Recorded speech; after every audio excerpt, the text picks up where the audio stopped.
Welcome back to the Sci Squad podcast. Sports Yo. are almost here. Yay! What's poppin'? So we'll start out here with some hockey stuff because we kind of got a lot of sports this week to talk about, and I'm excited. Woo! I'll let you take it away, Brendan. Well, so the Hockey Hall of Fame just released their new class. And one of the highlights that I wanted to mention right away, because if you go to last week's episode on the pod, back in our archives, you'll hear me talk about how Marian Hossa played a big part in the Blackhawks winning a couple of their Stanley Cups, a part of their dynasty run, as it is called. The total members, you have the likes of Jerome McGinley, Patrick Elias, Sergei Gonchar, Daniel Alfredson, that was almost bad, Jeremy Roenick, Rod Brindamore, then there's a bunch of other ones. Is that this year's class? Yes. What a stacked class this year. Holy crap. Yeah, right? And it's kind of weird because, like, a lot of those guys, I kind of, like, just remember when I was, like, first starting to watch hockey, like, a lot of those players were guys that I start to remember, like, kind of grew up with. Crazy. Yeah. Like, Jerome McGinley, I remember. Roenick's not in the Hall of Fame yet? Now he is. Well, I mean, he is now, but that's so weird that he was in the Hall of Fame. I thought he was. 9 years. Damn. But Aginla and Hossa were the only first years. Yeah, which is understandable because they're both... Like, it's kind of funny because Jeremy Roenick, being in his 9th year, like, he almost is eligible to just be in for his commentating stuff. Right, which he's very good at. I mean, he beats up on the Wild all the time, which I can't stand, but I suppose he has a little bit of sentiment towards Chicago, so just a little bit. Yeah. It's 9 years. Yeah, 9 years. That's so weird. Yeah, that's why I had to do a double take when I read that. Yeah, no, like, I thought you were talking about, like, I don't even know what you were talking about, but I was like, but there's no way. Jeremy Roenick's got to be in the Hall. He's got to be, but, well, congrats to him. He very much well-deserved. I can promise that much. Yeah, congrats to everybody in the class. According to Sports Illustrated, the top list here is Jerome McGinley, Marian Hossa, Kevin Lowe, Doug Wilson, Kim St. Pierre, and Kevin Holland. It's cool to see that Kim St. Pierre's the only... Well, it's not cool to see she's the only woman, but it's cool to see that she made the list this year. Without question. But, yeah. When's the Hall of Fame going down? That's a good question, because everything's been getting changed. They've just announced finalists. Sunday, November 17th. Sunday, November 17th, then. Nice. Sunday, November 17th. What a great day. I feel like there was something else in mid-November that we just talked about last week. What was that? I don't remember, but it just vaguely familiar. But you listeners can go back in the archives to either find out I'm crazy, which, I mean, everybody on here knows, or to see what that was. Yeah, you should totally do that. With the Hockey Hall of Fame, we also have the very interesting draft lottery this year. Very interesting. I had to message you because I was like, what the hell happened? Well, yeah. They have, like, basically 3 different ways that this can pan out. Right now, where it stands is whoever loses in the preliminary round of the playoffs, so in the games between the 5 through 12 seeds in each conference, the losers of those series, which they're going to be 5-game series, will get a 12.5% chance at getting the first spot. That's pretty wild, especially since the Wild are probably going to have a 12.5% shot. Ha ha, ha ha. Hey, they're going to go all the way. Come on. Say, joke's on you when we upset the Canucks. Unneeded shot there, Brendan. Unacceptable. Well, it's also going to be fun when the Blackhawks have a 12% chance. Oh, that's right. I said it. Well, like when Edmonton has a 12.5% chance, because then they get to pair up Connor McDavid with some more. I forgot the dude's name, but there's this guy from Canada. He's like projected to go number 1. There's Wow, no dispute. imagine that a guy from Canada projected Yeah, to he was number the one in the NHL. He's the captain of the gold medal winning junior Canadian team. Wow. What's this Lafreniere? Yeah. Lafreniere. I apologize if I butchered that name, He but is French Canadian, so I mean Ben will have the worst pronunciation once we get the actual pronunciation figured out. yeah. Yes, it looks like Stay the top tuned. two consensus is Alexis Lafreniere and Quinton Byfield. Yep. I like that Quentin Byfield guy. But Lafreniere.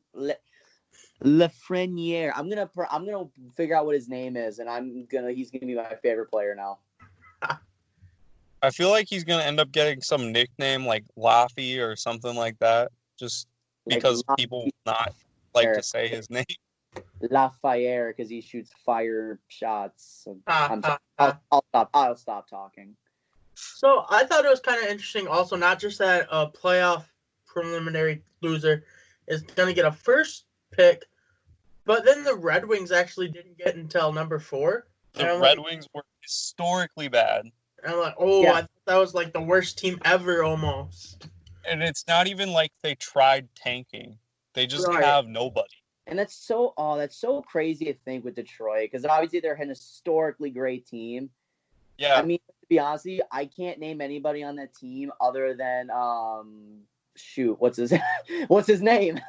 Larkin, right? He's still on the Red Wings. I can't even name anybody on the Red Wings right now, because I know Nicholas Kronwall retired either last year or the year before, and that was basically the only dude I remember. They have Dylan Larkin. Yeah. No. Bertuzzi. I'm just looking up the guys. Lindstrom. How about that? No. Yeah, he's on the team. I'm looking on Google right now. Well, I believe you. I'm just saying I don't remember. What a great name. Literally know 3 players on this, and one of them is Jimmy Howard, who has been there forever. But that's just what it says here on Google. Oh, that's a couple more than I know. But back to the draft. Also, Ottawa has pick number 3 and 5, so I found that kind of surprising as well. And I think they could pick a steal if they want to pick somebody like 3rd, or if they want to wait. They have a lot of space to do what they want there. Well, see, Ottawa is another one of those teams that really do just need like a shift in talent. So I feel like they probably will use both of their picks. I could almost see them potentially, depending on which team does get that number 1 spot, especially if it is one of the preliminary teams that gets eliminated. Like, if there's a big upset and we have a 5 seed getting the first spot, I could see them trading that first spot to Ottawa for those 2 picks. Like, we could see just some crazy stuff.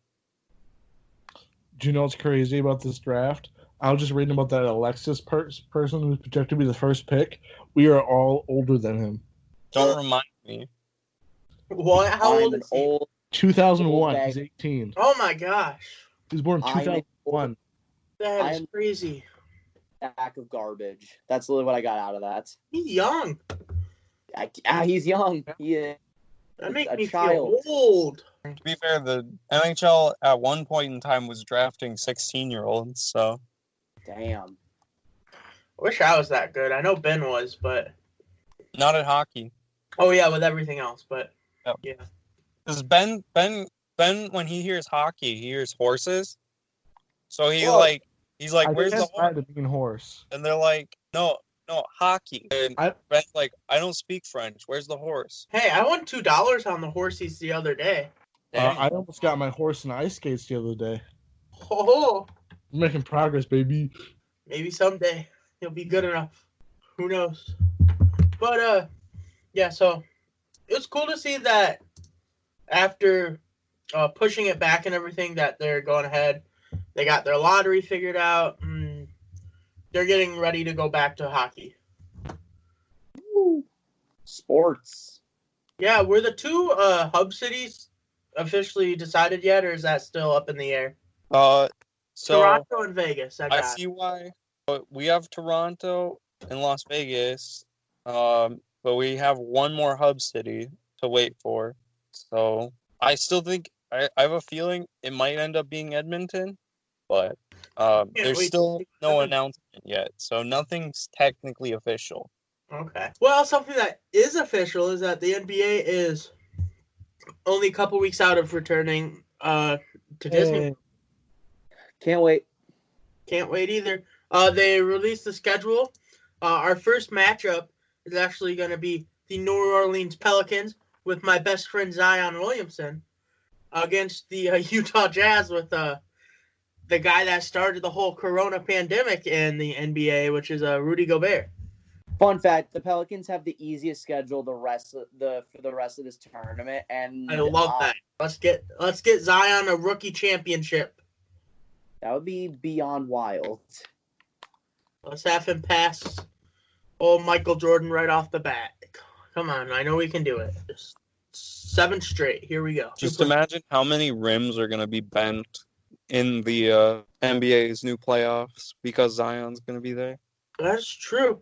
I can't wait for Ja versus Zion in this tournament because I think that they're both going to bring everything they have. And if Zion truly is much better and much healthier and in shape, as he was saying he is, then during the season, he was going off during the season when he was playing. I just can't wait to see if he actually brings it in these playoffs. I just can't wait.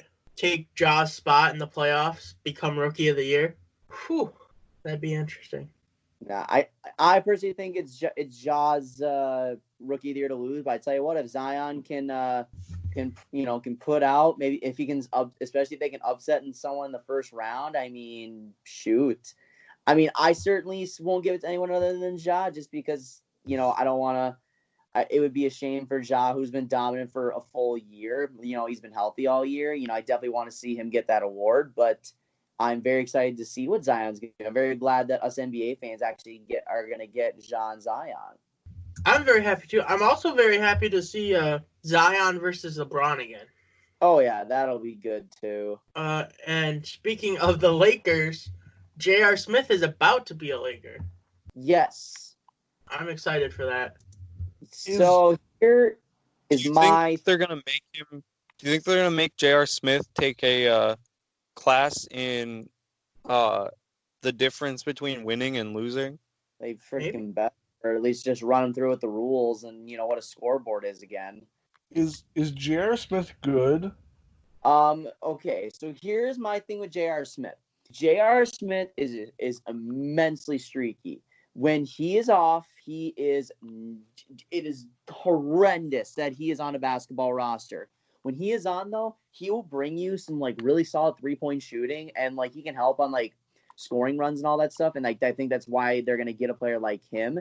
But I think they are gonna miss out on guys like Avery Bradley, because what Avery Bradley brought the defense and the hustle and kind of the grit that you're gonna need in the playoffs, which JR just doesn't bring. But then again, JR does bring scoring.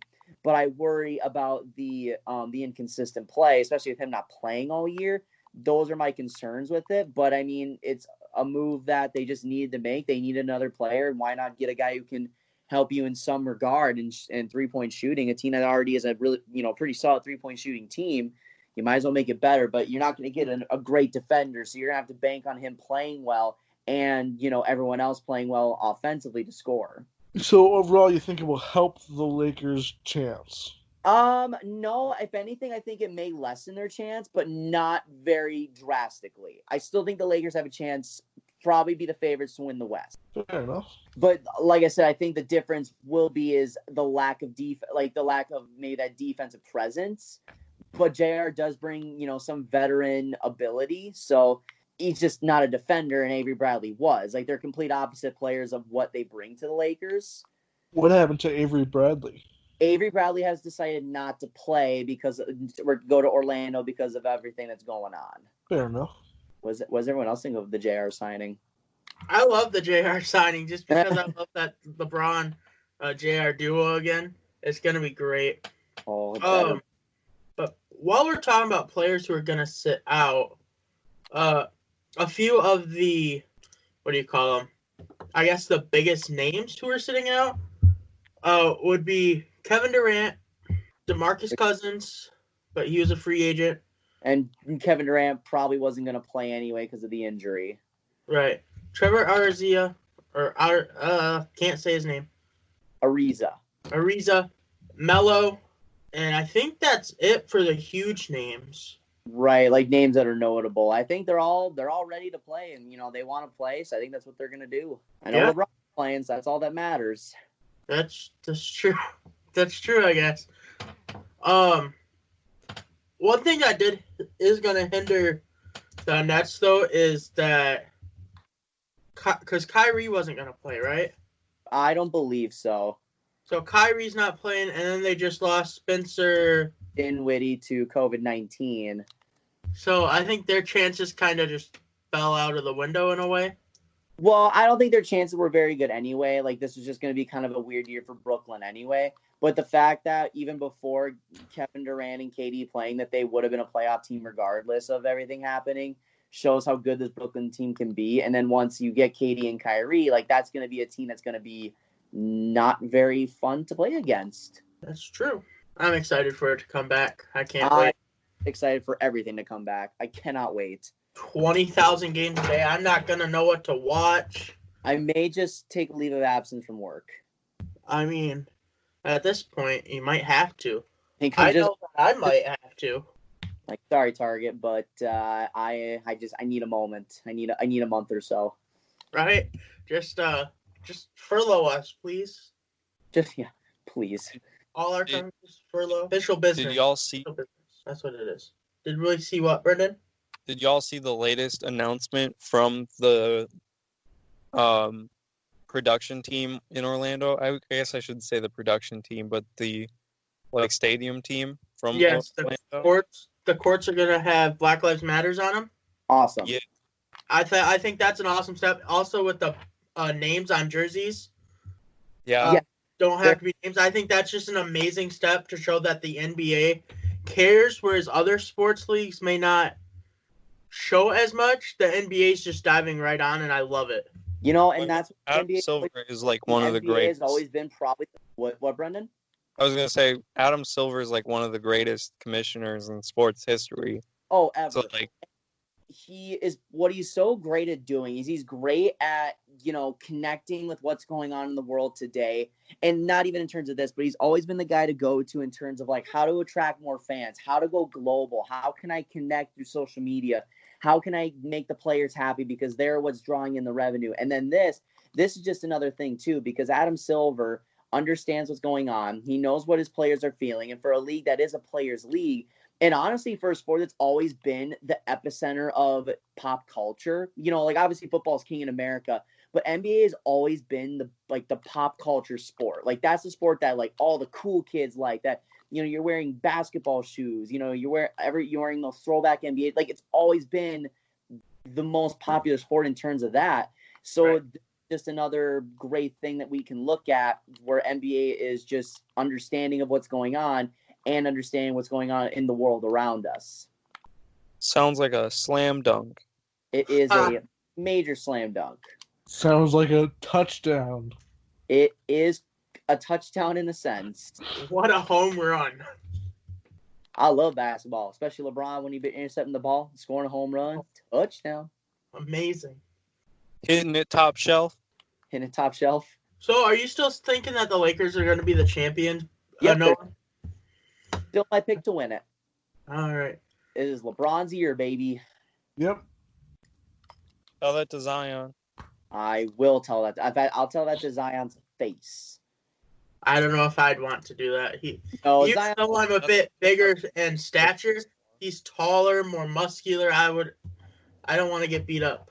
Nah, Zion's a teddy bear. He wouldn't hurt anybody. I don't know. Looks scary to me. You sound like you're trying to lose your face. It always makes me sad knowing that Zion's younger than me and seeing him. I'm just like, how come I couldn't get those genetics? Right. But speaking of champions, Liverpool became the Premier League champions after a huge drought. And I think that's just awesome to see a new team winning it. Yeah, no, and for, it's crazy because, like, so Liverpool's considered what's considered like the big six teams, those being Man United, Man City, Chelsea, Arsenal, Liverpool, and Tottenham Hotspur. They're considered like the power six. And, since the league formed, because like they played like a separate, they used to have an older league before what we now know is the English Premier League. Never won it, but this is a team that was built to win it. This is one of the best constructed rosters that I have ever seen. Mo Salah, Sadio Mane, Roberto Firmino, gonna go down as one of the best 3-man attacks in soccer history. And not to mention, you have the likes of Virgil van Dijk, who's probably the best defender on the planet right now. Alisson, who's probably the best goalkeeper on the planet right now. Like, this is just, and Jurgen Klopp, who is probably one of the best managers already in the game has ever seen. So this is just another thing for them that is going to add to this legacy. Because, like, this is a team that already has UEFA Champions League under their belt. This is a team that has a Club World Cup under their belt, UEFA Super Cup, and now they can finally add that elusive title, which, I mean, if you ask a Liverpool fan, like, hey, are you glad you won the UEFA Champions League? They'll definitely say yes, but this is the one they've been wanting. They've been wanting this Premier League title for a long time, and I'm so happy to see they finally got it. Very much deserved. And they've been the best team all year, and it has been close. That's awesome. It is awesome. Soccer is great. I love it. So, do we want to go from football to football? I Sure. would say so. So, there's this team that plays up in Foxborough, Massachusetts, in the NFL. You might have heard of them. They're the New England Patriots. High energy. Come on. Well, they are kind of the talk of the town as of the past couple of days. Oh, Bill Right, Belichick. They got They caught lost an MVP, but signed another one for basically no money. Cam Newton is now a New England Patriot, and the memes about it are really great. Mostly it's about Jarrett Stidham being pissed off and crying, but I also love the ones where Bill Belichick's fashion sense is going to go up. Right? there's also ones where it's like, Bill Belichick, you son of a bitch. Bill Belichick, Bill you is a son of a bitch, you genius. did it again. It was one of the Jarrett Stidham crying memes that I saw was Jarrett Stidham during the Super Bowl celebration saying Cam was going to bring them a Super Bowl. It was just him, like, kind of partying, or it was this girl that was kind of partying, but also Right, yeah. I saw that one too. that one made me laugh. But I'm honestly, like, I've been one of the biggest Cam haters forever. But the only reason why I'm, like, really excited is because we're paying next to nothing. So he's getting paid the veteran minimum, but he has incentives that he could reach up to 7.5 mil with. And that 7.5 mil, like, so anything besides obviously that minimum that I talked about, none of that goes on this year's cap, essentially. Damn. It would all go on next year's cap, which next year the Patriots are projected to have $87 million in cap space. I saw a thing about Cam Newton the other day on Twitter, and that is Chase Daniel is going to make more money this next season than both Jameis Winston and Cam Newton combined. I saw that. That is crazy. Yeah, it is crazy. I think Cam's an okay signing, but I'm not like over the moon super hyped for it. I am pretty hyped for it. Getting to see Cam Newton play. Cam Newton, I don't care what you can say about Jarrett Stidham, but Cam Newton is a big upgrade over Jarrett Stidham. Yes. And I think it's going to be fun to see Cam Newton back out there, back on a team, playing, being that number one guy, not being hurt or anything. He's had all this time to practice. He seems like he's in a good attitude. He's more motivated than ever. And I think we're probably not gonna see an MVP Cam Newton, but we're definitely gonna see a rejuvenated and motivated Cam Newton. And I don't think we've seen that in the last 3 years at least. No, it feels like it's been a while since Cam Newton's really been on his game. I think if you look back, probably his 2017 season. Well, I think it was his last Pro Bowl season. Yeah, honestly, his last good year was probably his MVP year. Like his last really good year. Probably. I think Cam Newton's going to be. I think it's an okay signing. I think this late in the year, I know they've been working on it for a couple months, but he's just signing now. So I think especially at first, I think we'll see Cam Newton struggle a little bit, especially because I presume the New England will change up their offense because Jared Stidham and Tom Brady are a lot different than Cam Newton is and how Cam Newton likes to play. But I think Cam Newton's an upgrade over Jared Stidham, but I don't think he's going to be the Patriots' new savior. I think he'll be a short-term option. He either will be really bad for the Patriots, they'll just cut him next year, or he'll be good and he'll get probably priced out of New England and sign the contract somewhere else next year. Bren, you go first. I agree and disagree with you, Ben, on a few things. So, I really think that if you're going to sign somebody at the veterans minimum, a former MVP is definitely a good person to sign, especially if you're in a situation where you're dealing with a young quarterback who hasn't had many people that were more mobile quarterbacks that played on the same roster as him. And I think that's the biggest thing that Cam's going to bring to the table is not only is he going to, come in and then probably take the starting job because New England was the only place with the starting job wide open, but he also will kind of play that mentor role for Jarrett Stidham because before we had the likes of younger Jimmy Garoppolo, who they wanted to move to a more mobile quarterback offense, and then Jacoby Brissett under him, also wanting to move to a more mobile quarterback offense. Obviously, if you have, 6'2" 40 Tom Brady in your backfield, you're not going to have a mobile quarterback offense, but they've been trying to transition, and I think Josh McDaniels has been all for the transition of the roaming quarterback position. I definitely agree, though. I do not see Cam Newton being a Patriot for much longer than this year because I really think no matter what happens, he's just going to be out. Oh, I agree with you. I don't think it's I think it's by design that he's just the 1 year guy to get him through for this 1 year, and it gives Cam the chance to go out and ball or fail. He kind of will have his own option there to see what he does. But it gives him a chance. New England got to hide what we're going to talk about next.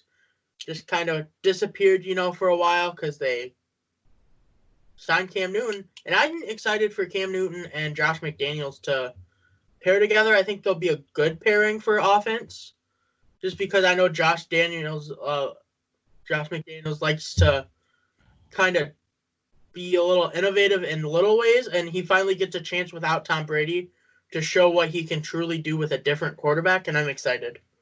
So, Brendan, I know in past weeks you've talked. You haven't been very high on the Patriots. You've abandoned them. You said they're not going to be very good. Are you back on the Patriots bandwagon? Well, so Patriots are still my favorite team. I kind of want them to be bad because generational talent in Trevor Lawrence is a thing.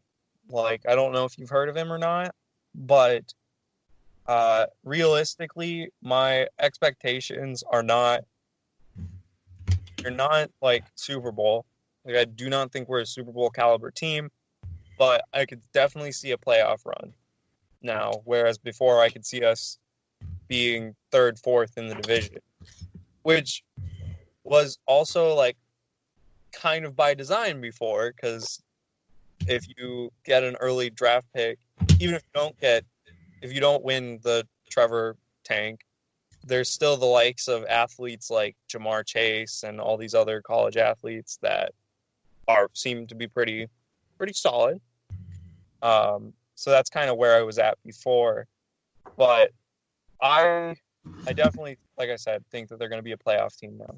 Here, so in terms of off the field, I think is a really good move by both people, everyone involved, because this is what it does for Cam Newton. Because first off, like you touched on, Duncan, this is the chance for Cam Newton just to finally play. He's been putting in the offseason work. I agree with you. I think we're going to get a Cam Newton that's a little more motivated, a little more focused on football, which I think is going to be important.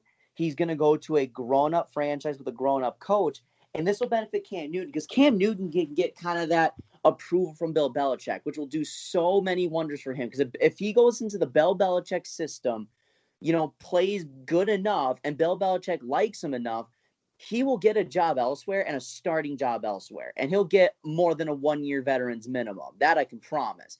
So in terms of that, that's great for him. For the Patriots, I think it does now. This is what I'm now getting from this. We now know what the future is going to look like in New England. They're moving to the athletic quarterback because, like you were saying, Brendan, they haven't had a chance to do that for 20 years. They haven't had to worry about it. 20 years. This is now the league is moving towards guys like Lamar Jackson, Russell Wilson. Patrick Mahomes is not a running quarterback, but he's a mobile quarterback. This is the league that we're going to, and we now know New England is going with that thing. They're going with that because they're going to test the waters of Cam Newton. Because again, they've had to do it for 2 decades. This is their chance to figure that out, learn what they want to do with the new style of quarterback, and figure it out. If you're going to try and figure it out, Cam Newton's a really good guy to learn from to figure that stuff out. Because like you said, getting an MVP for the league's minimum is a heck of a steal. I don't care what Cam Newton has done over the last few years, because I'm also a huge critic of Cam Newton, and rightfully so. I don't think he's been playing over the last few years. But even this is a move that I don't think anybody looks bad doing it. This also shows that, sorry, Brendan, but Jared Stidham's not their future. He's just not the future, and that's okay. But that's just what I'm getting out of this. They're not going to be able to get Trevor Lawrence or Justin Fields. They're just not. That's just not part of their plans. They will not be that bad. They will be in no position to trade up or anything. They're not getting Trevor Lawrence, which is good, because if you went to the Patriots, I would maybe cry. In terms of on the field, Cam Newton is probably the best quarterback in that division now. I will say he's the best quarterback in that division. New England can put themselves in a position to win the division still, go to the playoffs while still trying to figure something out for their future. So it doesn't even seem like they're rebuilding. They're just kind of having a weird gap year. But in that gap year, you get a guy like Cam Newton. Like, that's a perfect guy to have in that sort of system for a year. Because they still have a really good defense. The only thing I worry about is the offensive line won't be as good, especially with Tooney. They might trade out Tooney. And they don't really have any weapons, or at least unless N'Keal Harry can bounce back from the injury. But until I see that, I don't view them as having many great weapons. But this is just a move that will benefit New England's future and Cam Newton's present in a sense, because he can go out there and just let loose, play football. And this is going to set up what the Patriots want to do while not putting themselves in such a crappy position where they're going to be terrible for years. Where they're going to be terrible for a couple years, because then they can still get a playoff run, still look like they have a future, So I guess that's kind of how I view it. Cam Newton's not the future, but for a 1-year deal, this is a good, solid 1-year deal for both parties involved. Because again, I think Cam Newton's the best quarterback in that division now. I agree.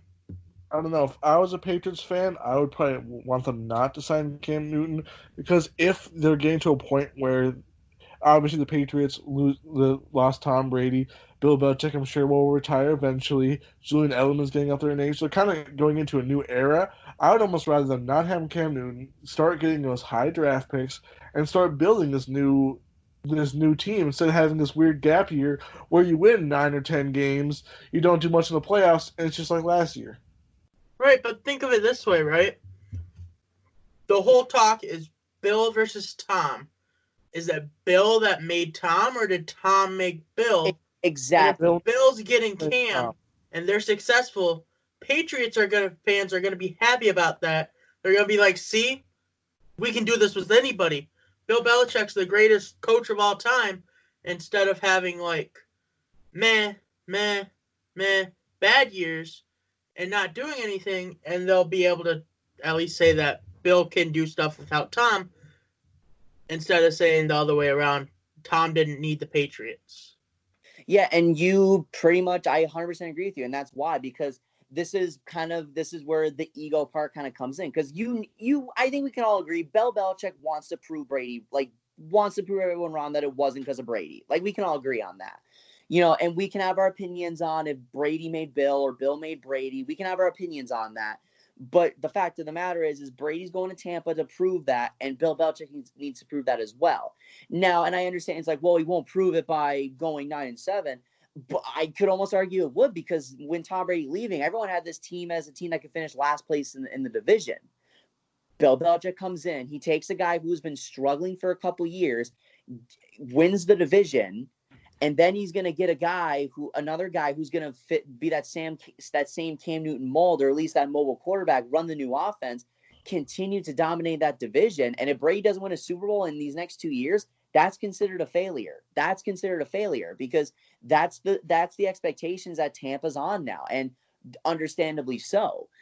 But so if they don't meet that Super Bowl expectation, it's a failure for Brady, and at least for this. And now I still haven't done a lot of my draft research, but as I know of now, probably the best mobile quarterback I would say the second best mobile quarterback we're going to have is probably going to be Jamie Newman, who will be attending University of Georgia, who is probably going to be a first round pick because of this. And if the Patriots don't win the division, they'll be in a position to be middle of the pack, and they may not have to worry about a team trading up, because a lot of teams have their quarterbacks, and if they don't, they're going to be getting Trevor Lawrence or Justin Fields.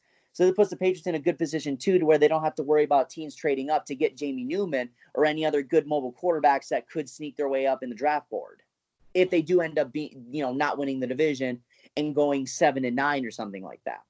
I don't know. Even without Tom Brady, before Cam Newton, I still had the Patriots finishing second in their division, and I still think they're going to be second in the division. Now. I am not the biggest Josh Allen fan. I understand that Bills defense is really, really good. I still think Miami is a year away. I think the Jets don't have all the pieces there completely to help Sam Darnold win a division. I think it comes down to quarterback play, and I think Cam Newton is better than Josh Allen. I still think the Patriots defense is still going to be solid enough to win football games. And yes, they may have one of the toughest schedules, but even if they just manage the winnable games that they're supposed to, they can win 9, 10, maybe even 8 games and still win that division. I don't know. The Bills don't have that hard of a schedule this year. I think the Bills are going to be an 11 team. But I'm not sold on Josh Allen. I don't think he's that great of a quarterback. And I think he's going to be I think he will be a difference in a lot of games this year for the Bills. So one thing that I do kind of want to touch on, Noah, you said you think the Cam Newton signing proves that Jarrett Stidham is not the future. Yes, and I will stand by that. And that's fine, but I'm telling you, I'm pretty sure that Jarrett Stidham's the future. He's not, or else Belichick would not have wanted to make this signing. Bill Belichick I think it's a lack of experience from a different view. If your only role model is Tom Brady, right? And they're trying to get you to shift offenses. They bring in Brian Hoyer, which is, also not a mobile quarterback. I'm telling you, I think the whole Cam thing is a mentorship thing. It's definitely not, because Cam Newton's not a great mentor by any means. I'm gonna agree with Noah here. I think this is showing me that Bill Belichick doesn't believe in Jarrett Stidham. I mean, if you look at what was it, just a couple of years ago, Tom Brady was suspended. They rolled with Jacoby Brissett. Bill Belichick had no problem with putting Jacoby Brissett in there. He could have signed another quarterback. I think the reason why they signed Cam Newton is Bill Belichick looked at Jarrett Stidham, decided he is not going to be the future, he does not have enough potential, and that they are going to go after somebody different, either in the draft or another young guy coming up. Yeah. And that's just it for me too.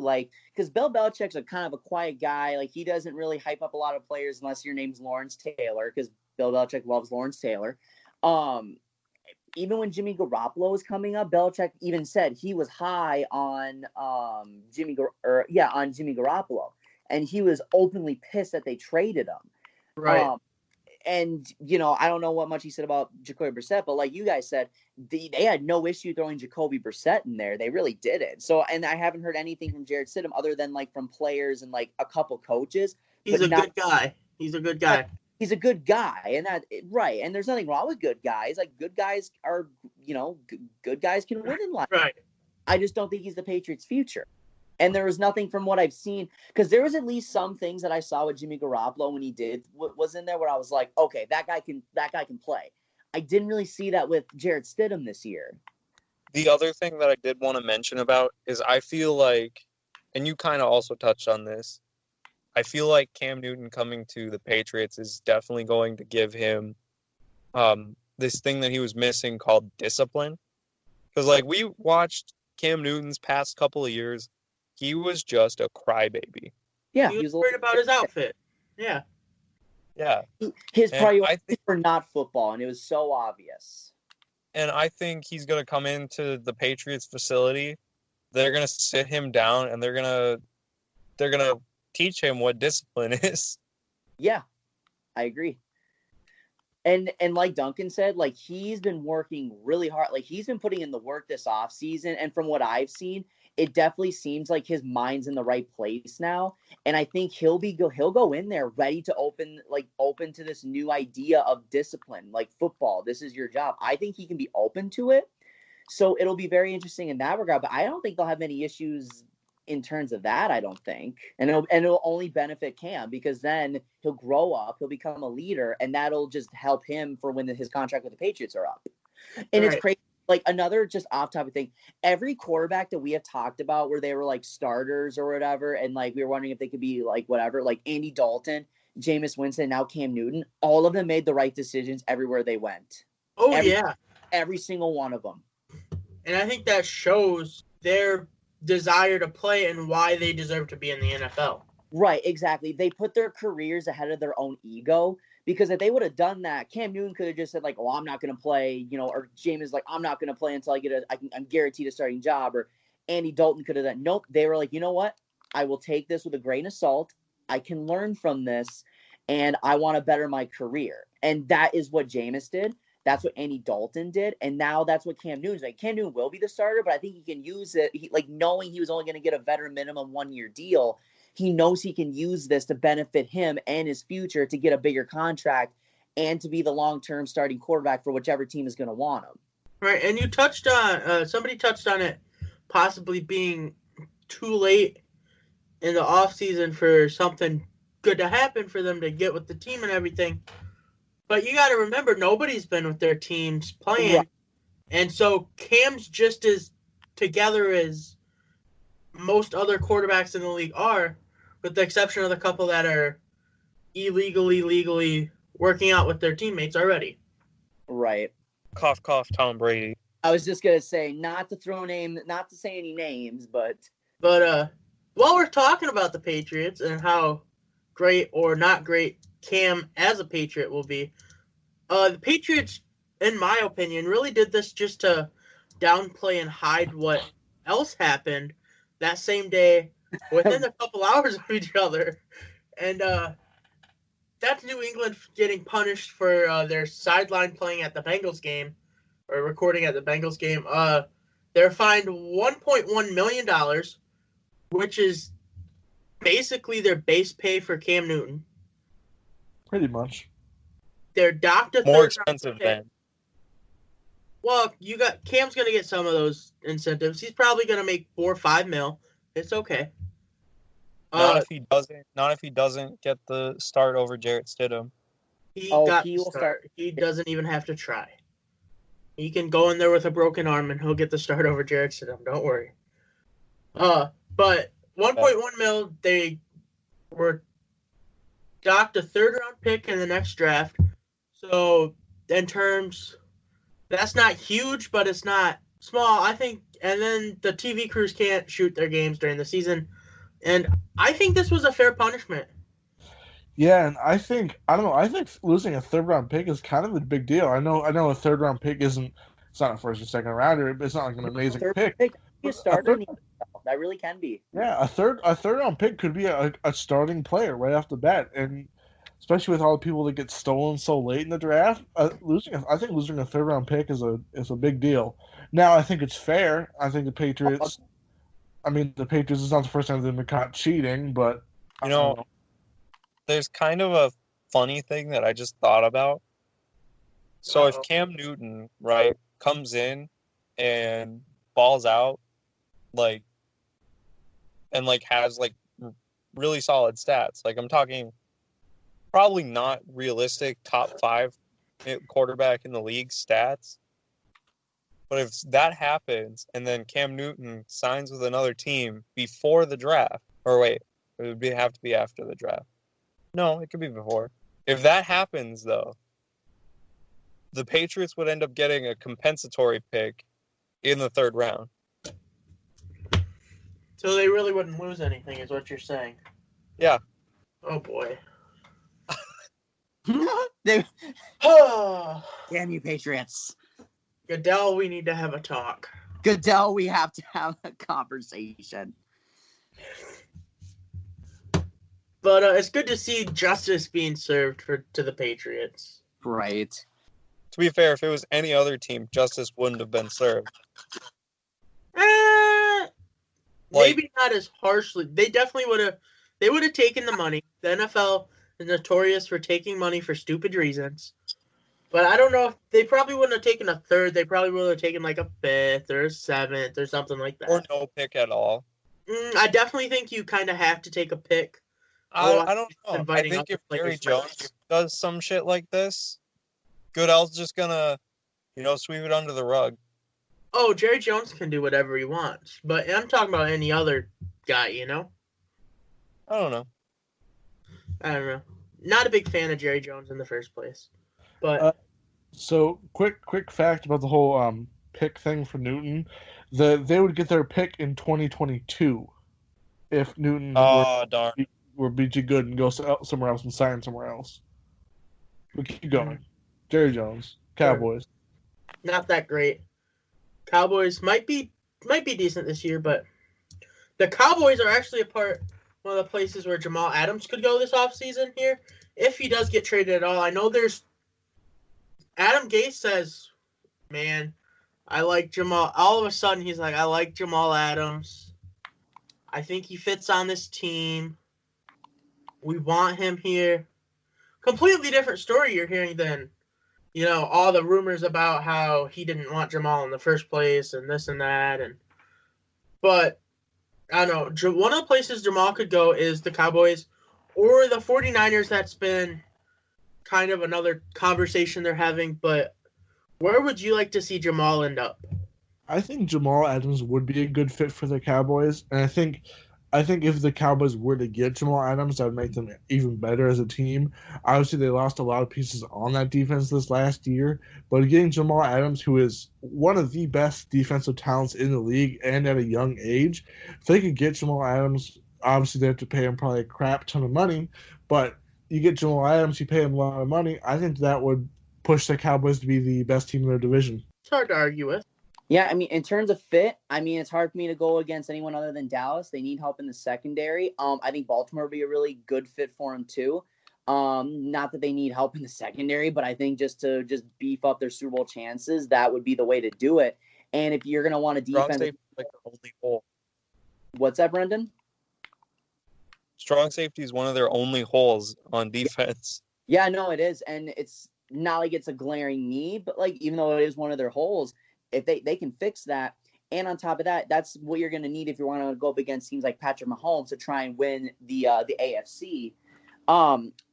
San Francisco would obviously be a great fit, but I don't want him to go there for obvious reasons. Same reason with Seattle. So no, I don't want him to go to San Fran, but I think it would make the most sense for him to go to Dallas, Baltimore, and San Francisco.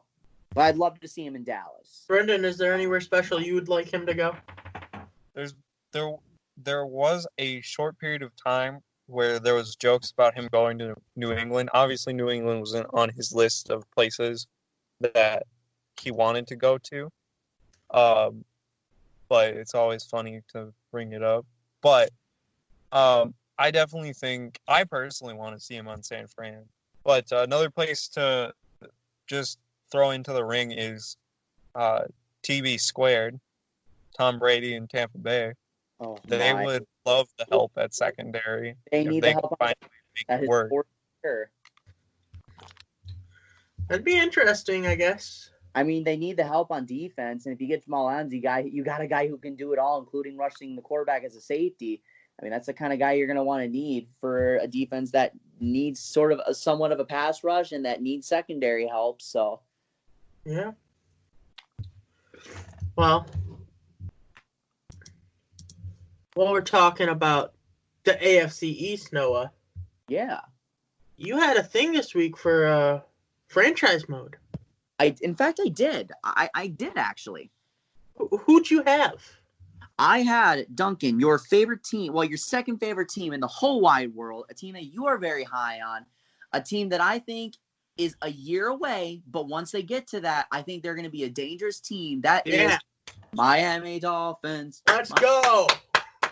Miami Dolphins. I don't Miami. wrong. But yes, I have the Miami Dolphins this week. So I was very interested when I got this team because I was like, I knew I was going to approach this of one of two ways. We're still kind of in the process of rebuilding, but I was going to go in one of two ways. Either I can load up in the draft, or I can trade away picks, get players, and sign free agents. I'm going to go the route of the draft. I think that this is a young roster that has enough veteran defensive talent that to where next year they are going to be able to compete. But the biggest thing that I'm going to want to address is the offense, because I want to make sure that absolutely everything is perfect, absolutely perfect for Tua Tagovailoa. He is our future. He is going to be a future all-pro in this league. I truly believe that. And he is going to be the guy that we have to absolutely rally around. So in terms of the draft, I'm going to want to look at offensive line and wide receivers. Now, in terms of where I think they'll finish, I could see him definitely getting in that top 10 range. Bear with me here. I had a mock draft pulled up. Just give me a second. Okay. Oh, shoot, it's lagging. Sorry, it's lagging. But some guy, if we wanted to go into free agency, I did have a couple guys in mind we could go into for free agency. Brandon Sheriff we could get, because we're still going to have $168 million in cap space, so we're still going to be in a good position to sign free agents. So if there wasn't any players in the draft, like Penei Sewell, we won't have a chance to get because he'll be a top 5 pick. Now Miami could be in a position to get that top 5 pick, but there's a chance there may not. So if we can get a player like Penei Sewell, we could also get the likes of a Brandon Sheriff. Joe Tooney, if he's not traded, will be a free agent next year. I'm sure, again, I don't know if they're going to reach a deal, but David Bakhtiari is set to be a free agent. There's a lot of tackles that I like that we can get to help build around Tua Tagovailoa. And then in terms of wide receivers, they'll just need weapons for Tua Tagovailoa, and they're going to want some I think they're going to want some kind of deep threat guys who can get down the field. So looking at like next year's free agents, guys like T.Y. Hilton kind of jump out at me.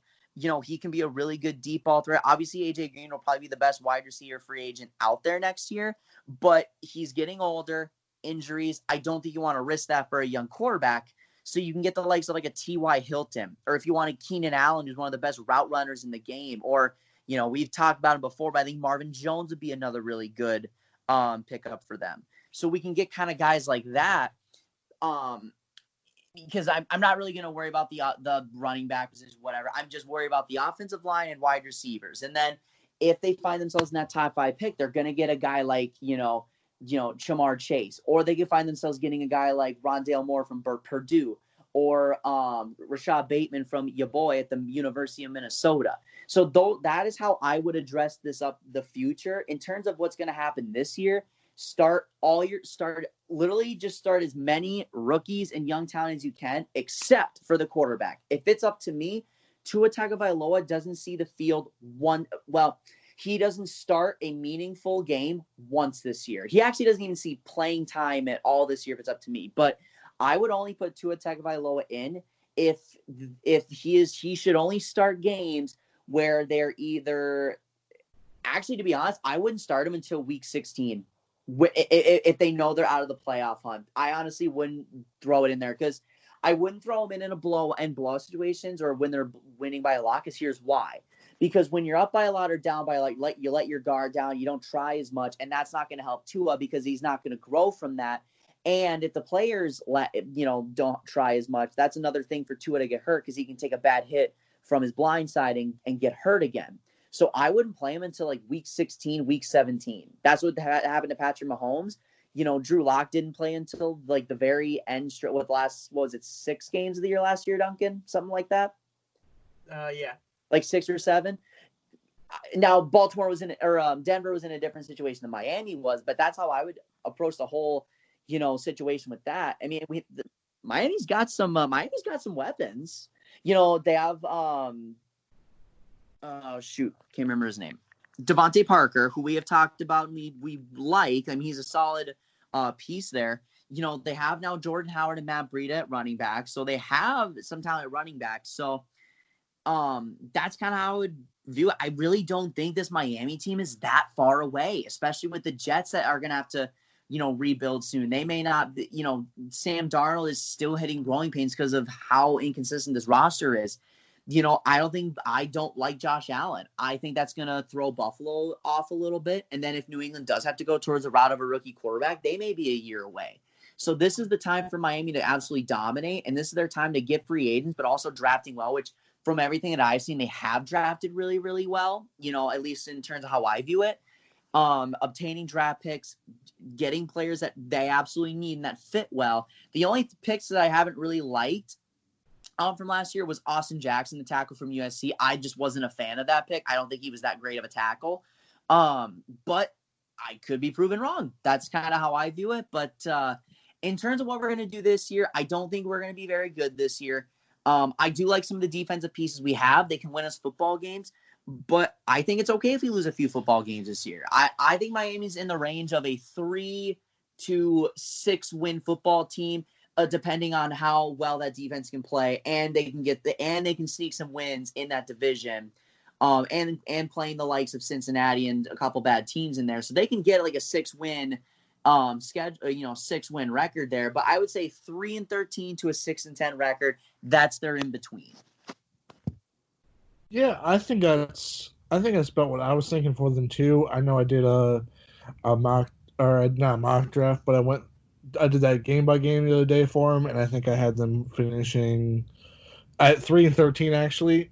I'm not sold on their offense either. I think they need a weapon. I mean, Devontae Parker's been getting better every year, but he's still. But they need another guy. Yeah, they really do need another guy. I think their defense, again, will take a little bit, but if they get another 1 or 2 really good players, I think it could shape together, and we'll see how, especially with Tom Brady being gone, this division in this next couple of years could be a complete shakeup. So we'll see.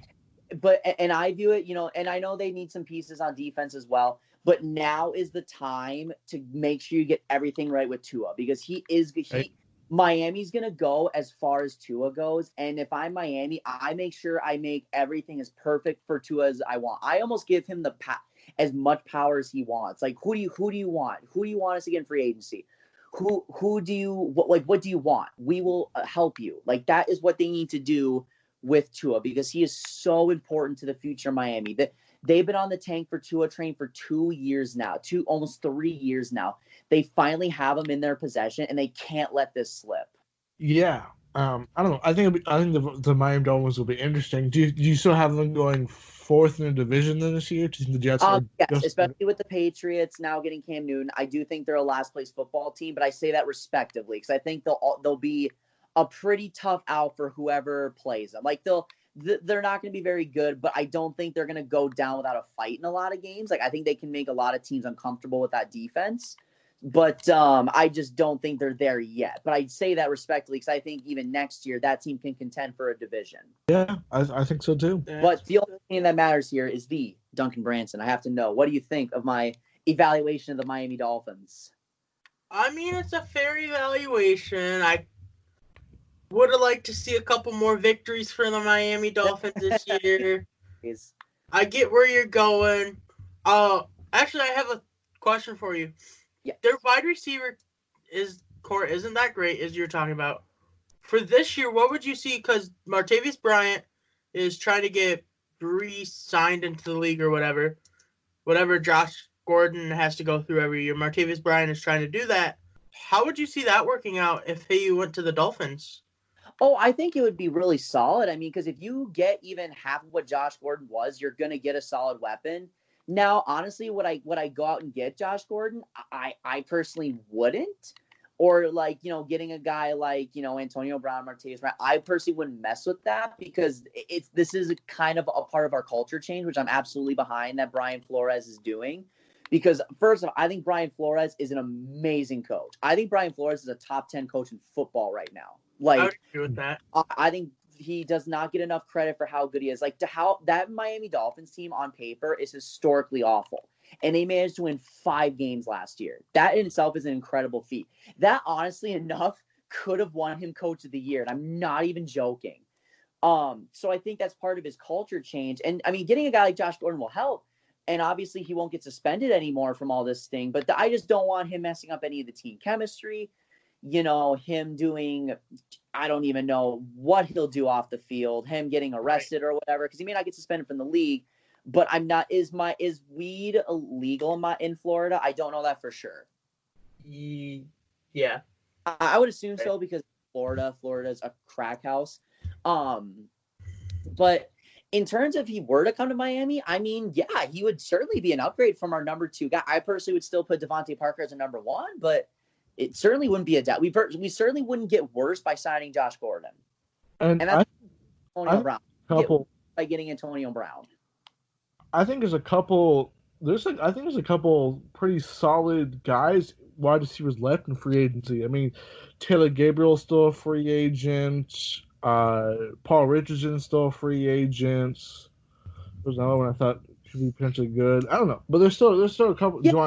Maybe. And there is, because I was looking at some of the guys. I'm like, we could maybe sneak some of these guys for cheap. But I'm like, I'm kind of liking the direction Miami's going, building up their money, not going crazy on contracts unless it's a great position of need and a position where a player, they have a really good chance of getting an elite level. And with next year's class, there's going to be another really good class of wide receivers in the draft and free agency. And I think that's the approach I would rather go, rather than sign someone like Taylor Gabriel when I can get a starter number 1 guy in next year free agency, or get an elite number 2, or a guy who can be a number 1 someday in this year's draft.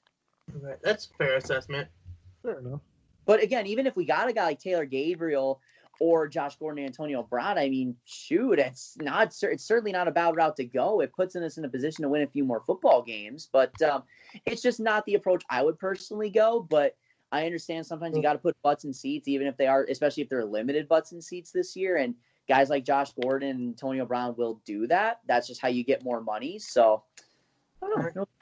Moving off topic for a second, some breaking news here coming from Bleacher Report. DeAndre Jordan also has COVID-19. Oh. And so the Nets also are losing DeAndre Jordan. That's so tough. I mean, the Nets might as well tap out. Yeah, I don't know, because they could obviously recover in time, because if it's in theory a 2-week thing, they in theory could be back in time. But he already announced he's not coming back. That's health concerns that the NBA does not want to mess with. Oh, that's so tough. Or Miami Dolphins. No sleep for Brooklyn. Yeah, no sleep for Brooklyn. It's all right. They just need everything to go bad this year, so next year nothing will go wrong and they win the chip. That's what you want, I guess. I don't want to see it, but that's just probably what fans are thinking. Right. Well, something we do every episode where we spin a wheel, show you what's going on. Let me pull it up here. Can y'all see the wheel? Here, give me 1 second. I'm not on the app. Give me 1 second. Yeah. Skype. I want one of the 2 teams that I see people destroying the most: Chicago or New England. Chicago or New England? I would love. Oh, I hope no one gets Chicago because I want Chicago. All right, let's see who you're getting, Brendan. Oh boy. Uh-oh. Arizona. And come on, Bills. Come on, Bills. Damn, I got an easy one. Trade Kyler Murray and fuck up the franchise. No. No. Okay, so next week, Brendan, you'll be talking about the Arizona Cardinals. How does that make The you number feel? one offense in the league. Oh, I like that. I like that. Any teasers on Stay what tuned. you're going to do? The teaser is number one offense in the league. I'm just gonna stick with that. Looks like the Cardinals are running the Super Bowl, folks. Nope, just having the best offense in the league. Tune in next week to find out what he does. Kyler Murray MVP. Hey, I like that. I like that. Oof, duh. Mostly just so that way Cam Newton can't even make like $5 million. Alrighty. Well, there's that. And now on to our next segment of the podcast. Rank 'em. Oh boy, rank them. Well, who we ranking this week, Duncan? Well, this week we'll be ranking some cornerbacks, guys.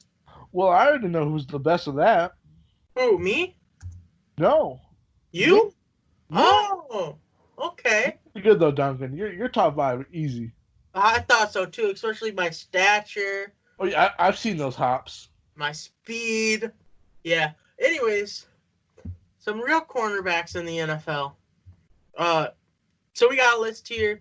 List of mostly the starting cornerbacks. There's a couple free agents on here. And then there's also a couple backups that should be starters. And so we'll just get to it. Yeah, Woo! so we're starting with the Dolphins corners, actually. Yeah. So our first one is Xavier Howard. Xavier Okay. Howard. Above average for me. Agree. Yeah, I would say above average. I mean, really good above average. I just don't think he's elite. No, he could be if he has another great year this year. I Oh, know Question. 2018 he was an All Pro and a Pro Bowler. Yeah, above average definitely. Perfect. He was an All Pro last year. 2018 he was an All Pro and a Pro Bowl. Yeah, he was first team All Pro actually. No, second team All Pro. Okay, Xavier, cool off, brother. Yeah, his 2018 campaign was really good. What did he do last year? Not much. Not much. I think he got hurt. Oh, okay, that's why. He got ejected up from a game. He got hurt, missed a few games. Last December 29th, he got arrested for domestic battery. Awesome. Not awesome. I know. No, that is a bad deal. Apparently, But he doesn't only beat offenses. Oh. Oh my gosh, Brendan, you with the jokes. Yeah, no, but I do think that he needs another year like that of production to be warranted elite. But again, he very easily can get to that point. Yeah, because if you look back, 2018, he played 12 games, had 7 picks and 12 passes defended, which is really good. But last year, he only played in 5 games, had 1 pick, and had 4 passes defended. Damn. Yeah, above average for now. Yeah. Perfect. Going on to his teammate, former Cowboy, Byron Jones. I would say elite for me. I'm gonna say above average. I don't think Byron Jones is necessarily. I think if Xavier Howard would play the full season this next year, I think it would be about the same level. I don't necessarily see Byron Jones being any better than Xavier Howard. I don't know. I'm gonna say above average for now. I would agree with the elite. I'm really high on Byron Jones, and I don't know why, but I just always have been, and so I because am. Really good. That's why. So I got his stats up from last year. He had played in 15 games. Did not have an interception. Only had 6 passes defended, and had 46 tackles. So no one's throwing his way because he's one of the best shutdown corners in football. I don't know about that, but Yeah. He was only the guy he was covering, 53 targets, which is 74th corner in the league in terms of how many times he was targeted. Yeah, and that's the thing. So the biggest thing for stats, which because I know every week I always kind of throw in, you have to take things with a grain of salt. You got to take DB stats. The biggest stat that you always got to remember is times targeted. or like whichever receiver he was covering, you got to look at his stats too, which obviously I'm not going to make you do that because that would be an insane amount of looking up to do. But Byron Jones, everyone he goes up against, he shuts him down. They don't throw his way a whole lot. So I vote elite personally, but I won't like lose sleep if he's an above average because we do have a lot of really good cornerbacks in this list. I'm sticking to above average, and just for that reason, what you just said, there are some really good corners on this list. There And is, really I think is. we're going to get to a point where we're going to have a pretty decently big elite category. I just Right. don't think Byron Jones is on the same level as some of the guys in the elite category. Brendan, what do you think? I'm kind of with Ben on the above average. I worry, like, I don't think his speed is at a point where I'd want it to be. Like, I just don't think he's just a straight line runner enough to be, in that elite category. Because as the league is changing, wide receivers are getting faster and faster and faster. So that's where I'm sitting on that. And also he's really a zone corner. I mean, he used to play safety. Well, and I mean, I'll refute that Byron Jones isn't fast. Like Byron Jones is like a quick defensive back. I don't know. I don't think he has like a high lateral speed. I mean, I guess. I don't know. But I certainly know he's not slow by any means. I mean, he did run a 4.36 at the combine. Oh. I might be wrong there. He must just not have to move very far. Because he doesn't have to go up against, like, the Legion of Zoom. The Legion. Twice for comparison. All right. Whatever. If that was my only argument against it, I mean, I guess I'd throw him in elite then. Elite, BB, elite. I'm sticking to my guns. So he's only had 2 picks in 5 years. I know it. You want he's been thrown to a lot, but I don't know. Well, I think that again, I view DBs in turn less stats the better in a lot of cases. That's how I always usually view defensive backs. In Xavier Rhodes' All-Pro year in whichever year the Vikings 2017, I think is what it was. The only year he was good. Right, it's the only year he was like really like he was elite. He only had, I believe, 1 interception that year, but he was the best shutdown corner in the league that year. Our next guy here, we're moving forward. Going to the Jets with Pierre Desir. I'm going to hold off on this. I'll let you guys vote first. Yeah, so I just Googled this guy because, to be completely honest, I didn't know who he was. Oh, I know who he is. He's been on the Cleveland Browns, the San Diego Chargers, and was on Indianapolis in 2017, 2018, and 2019. He's now on the Jets. He's never started a full season, but he played all 16 games in 2018. Did we talk about this guy on the pod before? I believe so, yep. I believe we have. I'll let you guys finish. So he in 2018 he played in all 16 games for the Colts. Last year he played in 12, had 50 tackles, 11 passes defended, 3 picks. He's been a journeyman. He's kind of He's never. I would say average. I would agree. I would also agree. Sounds right. So, did Brian Poole go somewhere? Random thing? Oh, I'm Googling it. Hold on 1 second. He still plays for the Jets. He should probably be on this list then, unless he's actually not listed as their first string anymore. I'm pulling up the depth chart right now. No, he is not. He is the backup. Wow. Man, I forgot Joe Flacco's on the Jets. But anyways. Oh, rip. Do you want to put him on the list, Ryan Poole? No. We already have a lot of lists on this name. Or we already have a lot of names on this list. All right, I'll let you go with the next one, Ben. Yeah, so up next we have... I'm going to butcher this You're one. welcome. Lasan Austin. Yay. Yay. Below average? Never heard of it. Agreed. Oh, well, no, I would disagree.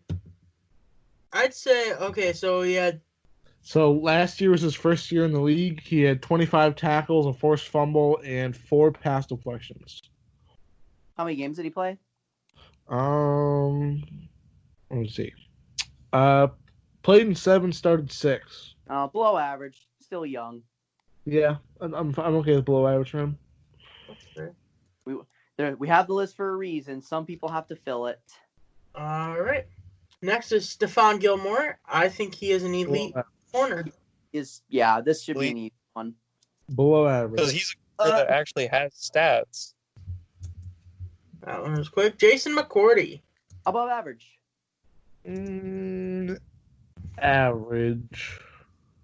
I want to say above average. I will say above average. Let me check out these stats quick. Yeah, I haven't pulled up. So, played 12, started 10 games last year for the Patriots. 6 pass deflection, 40 tackles, 1 pick. I don't know. Jason McCourty has been always been an okay starter to me. He has never been. What position does Devin McCourty play? Safety. Free safety. Here, give me a moment. I think Devin McCourty is the better of the McCourty brothers. I agree with that. I don't know. I definitely think that Devin McCourty had a resurgence on the Patriots.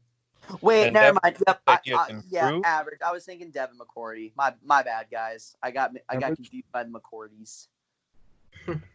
Like, I'm kind of with Duncan where I want to say above average because, like, I saw that growth from him. But, I mean, I wouldn't trust Jason if Stephon wasn't there. Or if Devin wasn't there.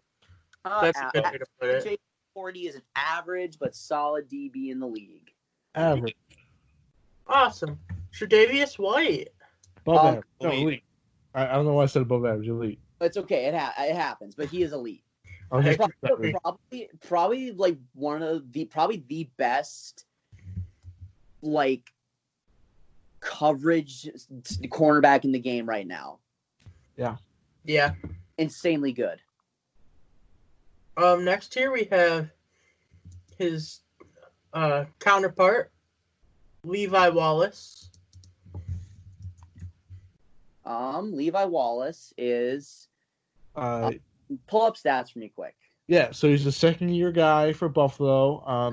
This last year, he played in 16, started all 16, 2 picks, 9 pass defended, 76 solo tackles, or combined tackles, 76. I was reading a little thing about him. He ended up losing playing time towards the end of the season to another corner on their team who were just in front of me. Looks like he saw towards the end of the season he saw reduced playing time in favor of Kevin Johnson. Okay. I'll say average, but with the potential to maybe get better unless Kevin Johnson is going to beat him off of the starting spot. So I'll say average. Yeah, I'm going to say average too. I mean, his stats are pretty good. I think this next year. I mean, there's a lot of tackles for a corner. Yeah. You also got to think about with some of these counterparts to the best in the league. Right. They're going to get so much more thrown towards them just to avoid. That's a very valid point that I did not think about. That's very true. But I would still say average. Yeah, I'd agree. This next guy actually is technically a backup for the Buffalo Bills, Josh Norman. Below average at this point, and I may just be saying that to be a dick, but remember a couple of years ago when he thought he was like the greatest thing ever? Yes, I do, and I also strictly remember his downfall because I don't like hockey players, and actually that's a lie. I don't mind hockey players if you can back it up, and I just found it very funny when he didn't back it up. I would agree. If you get cut from the Redskins, you're doing something wrong. These are facts beyond doubt. Yeah. So below average, guys? Yep. Yeah, he got a lot of money from the Redskins, though. Yeah, he finessed the shit. $5 million. He had that really big year with Carolina, and he beat the crap out of OBJ, and then they were just like, "Oh, well, we better sign him." Yeah, we know we can physically and verbally abuse OBJ, so Next year, moving on, we got Joe Hayden. And I would say above average. I also would say above average personally. Pittsburgh guy, right? Oh, okay. Yeah. Yes, I was thinking of DJ Hayden. Joe Hayden, yes, for me is still above average. PFF loves this guy, and Yeah. he's been the model of consistency too. Like you don't hear about him a lot in terms of like conversation for top DBs in the league, but he's always been a consistently solid, really good corner in the league.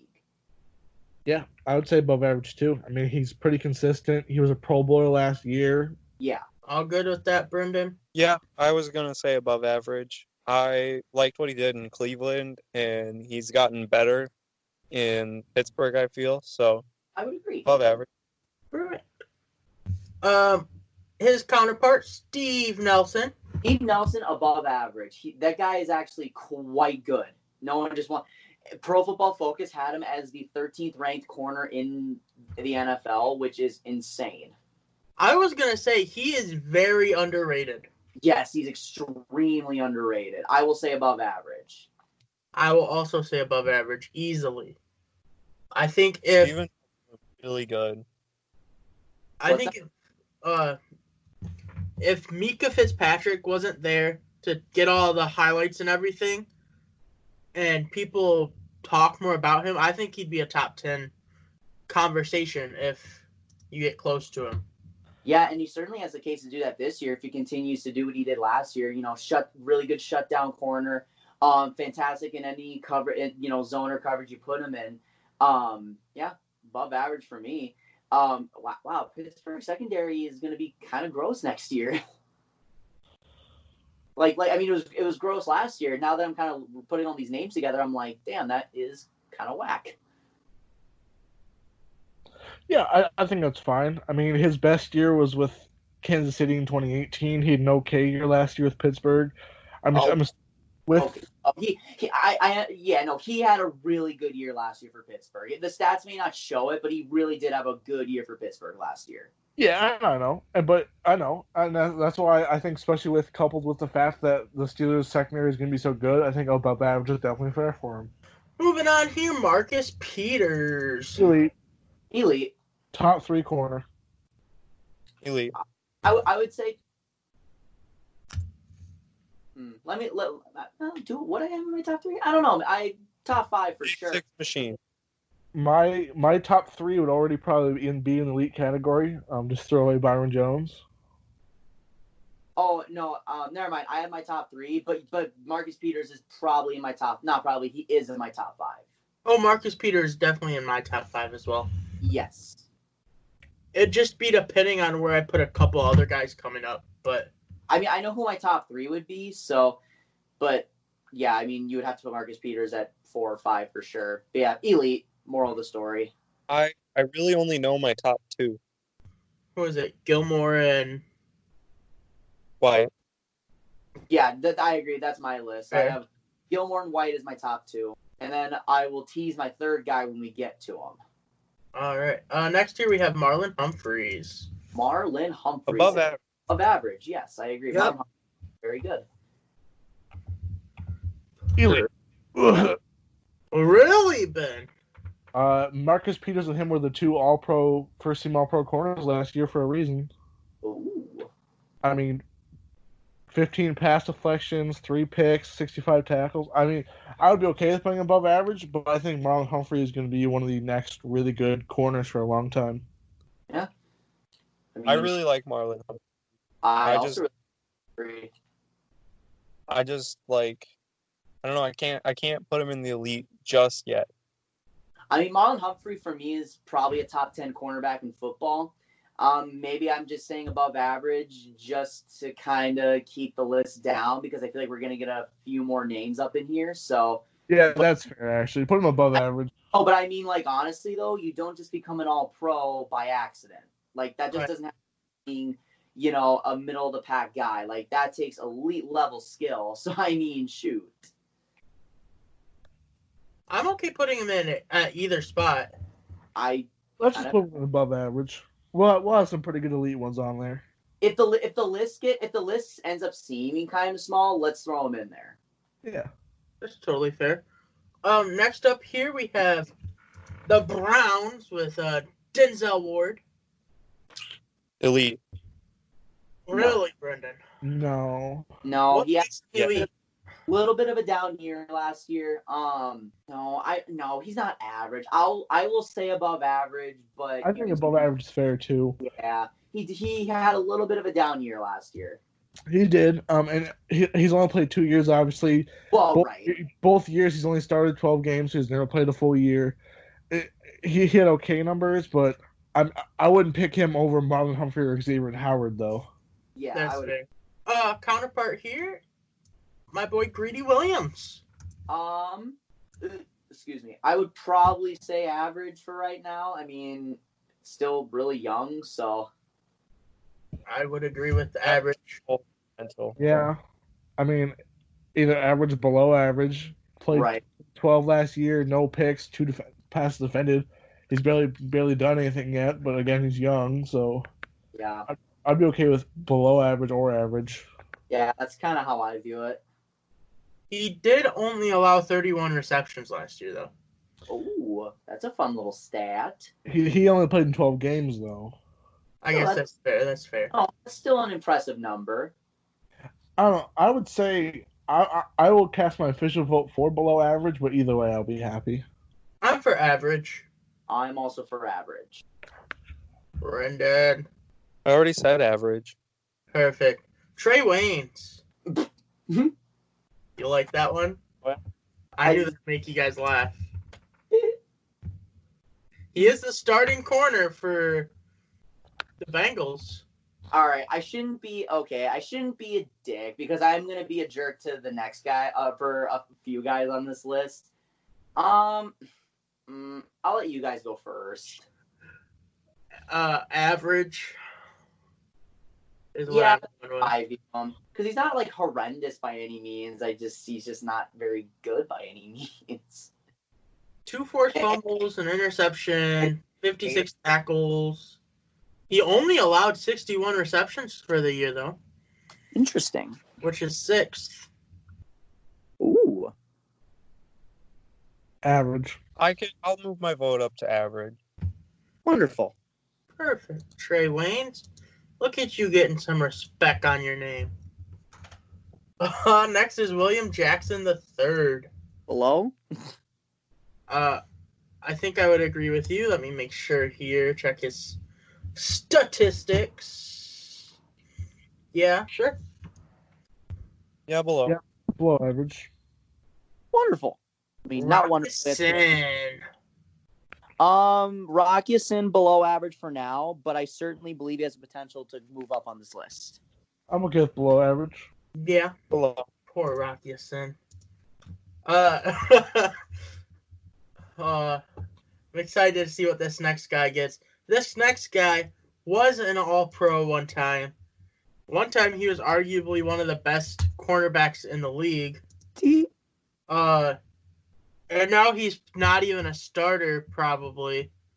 Or he's very borderline. He had an overall grade of 46.4 in 2019, according to PFF. Former Minnesota Viking, Xavier Rhodes. What are you talking about? He was a Pro Bowler last year. Can we have a category below average? Because that Can we have the Xavier Rhodes category? Fucking bum. I'm down for the Xavier Rhodes category. The fall from grace is funny, but also kind of sad. Needless to say, roads are not open, or roads are not closed. They are wide open to drive on. Yeah. Okay. Next is Kenny Moore II. And this guy is also an Indianapolis Colt. I mean, below average, I think. Yeah, so I'm pulling up his stats real quick. He was on the Patriots during training camp, but didn't make the final roster. Ooh. In 2017, and then he's been on the Colts since 2017. I have stats in front of me.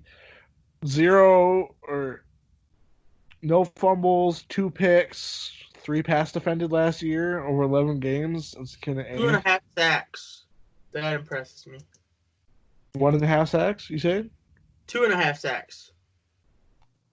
Wow, this thing says 1.5 sacks. Please hold. 2018 was 1.5. 2019 is 2.5.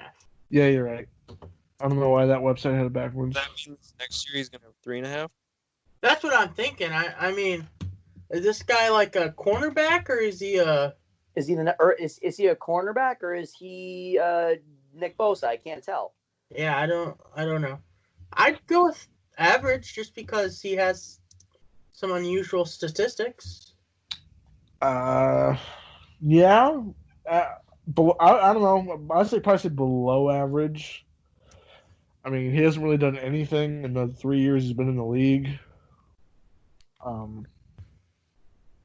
That's fair. I'm gonna actually agree with Duncan here because if you think about it, like last year, Indianapolis's defense was in general solid, and he was on that team.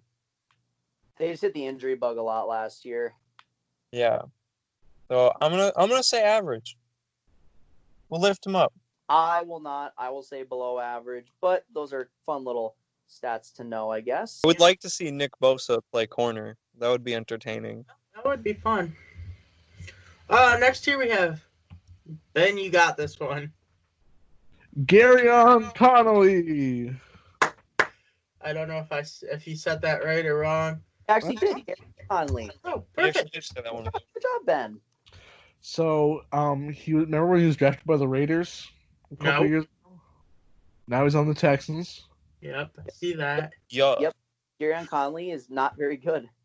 No. Below average, right? I mean, I would say so. Remember when he killed his draft stock because he got arrested?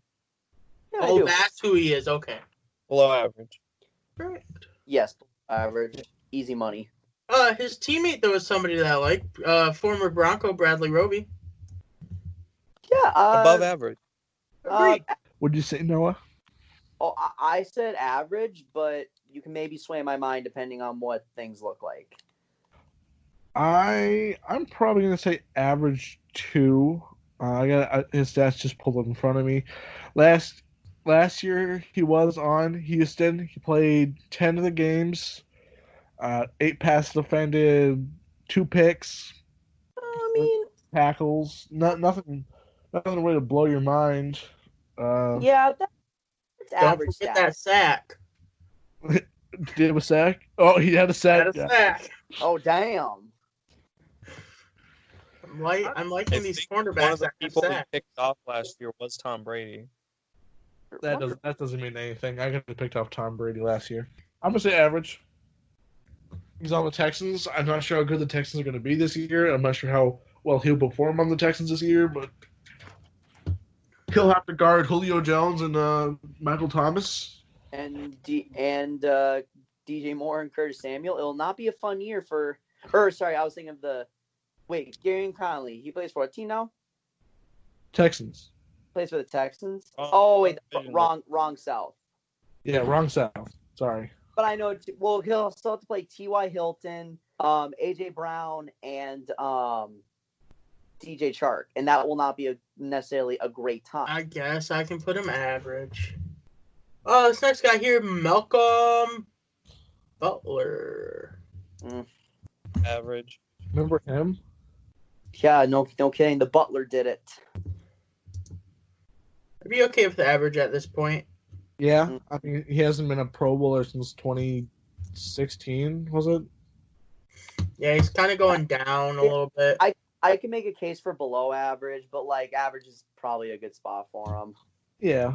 I don't want to disrespect He's him quite overpaid yet. too. That's his issue as well. He's overpaid. Yeah. Adoree Jackson. Elite. What? Elite, Brendan. Or- Adoree Jackson. Elite? I Yup. make a case for above average. Oh, I think Adoree Jackson's probably above average. I just don't know if he's elite though. I wouldn't call him elite. Would or wouldn't? I would not. I'd probably say above average too. What makes you think he's elite, Brendan? Just curious. He's really fast. Man, I found your vice for these cornerbacks. I like people who sack the quarterback. You like fast guys. That's because If he's fast, the and Legion of if Zoo. we have You have to be faster than them. if we run into a cornerback who's fast and can sack the quarterback, oh, it's game over. Oh, he's going above elite. Yo, Jamal Adams just like switched his position to cornerback. Dude.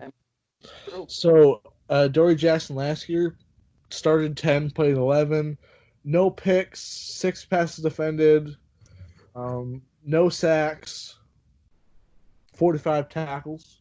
But he's fast. Yeah, actually, when you pull up his Pro Football Reference page, the first thing that comes up is kick and punt returns. You got to scroll down to find defense. Oof. Rip. He's so fast. he is fast. I mean, I'm gonna change my vote to average, but whatever we end up agreeing on is fine. I mean, I think we're fine where we are. Okay. The next guy, Trey Herndon. Herndon. I like that name. That's just so I bad. know who he is. I'm Googling him. Plays for the He's a rookie, I Jags. think. No, he's been in the league for 3 years. Yeah, But he's only 24. Yeah, he came in the league 2018 as an undrafted free agent. Plays for the Jags. He didn't start a single game in 2018. Last year, 2019, he started 14, played in all 16, 3 picks, 13 passes defended, 55 combined tackles. Below average? I'd probably say average. I mean, 13 passes defended is not bad, That's fair. but Yeah, I would say average. Average. Average. He's not a very big corner. I wonder if they use him more of a slot corner. Yeah, that's what it seems like he'll be. He's only 5'11", 185. Yeah. Oh, the next guy was actually just drafted this year. C.J. Henderson. So C.J. Henderson Top he is athletic. He's not very good at press coverage, which is kind of a big thing for me, but a lot of potential.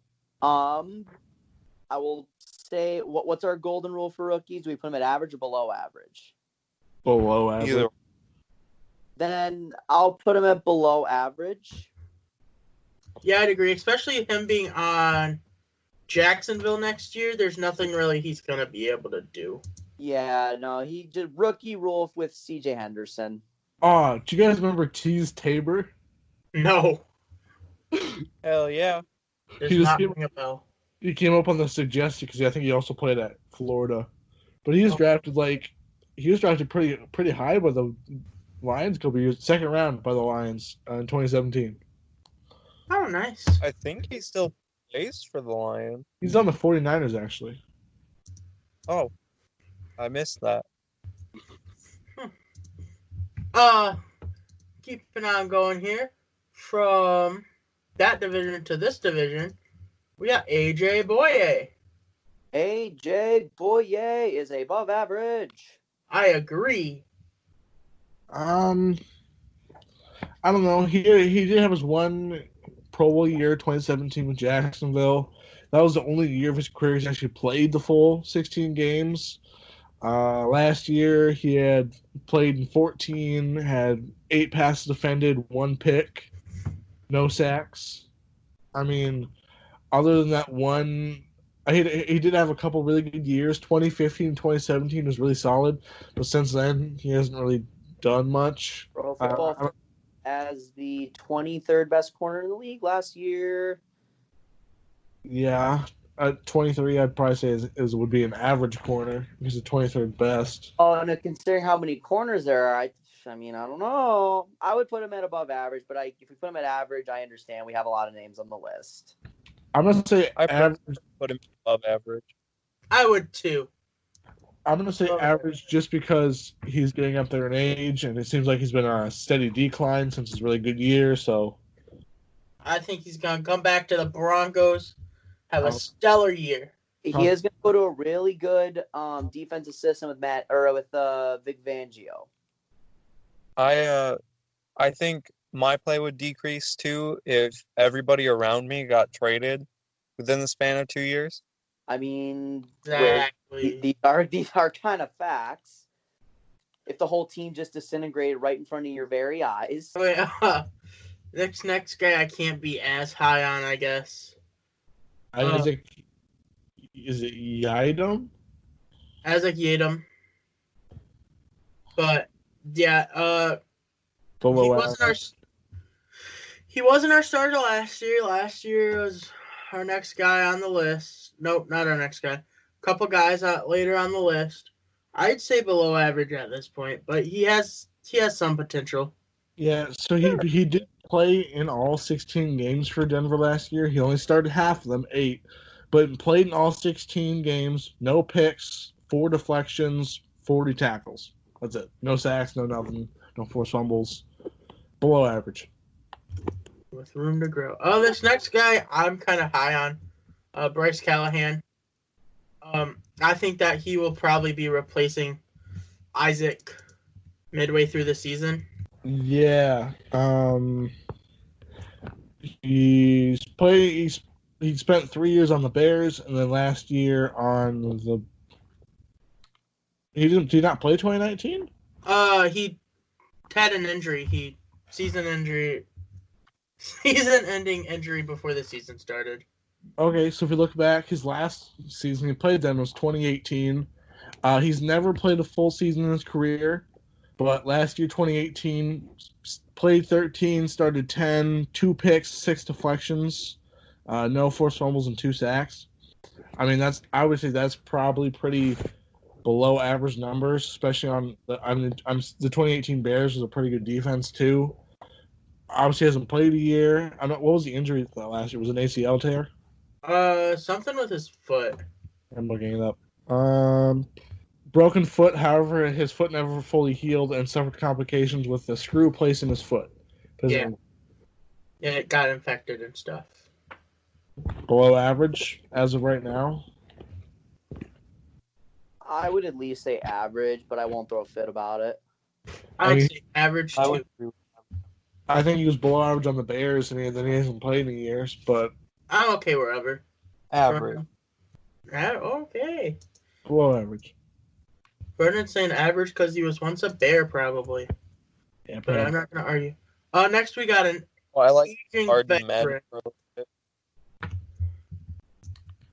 aging veteran here.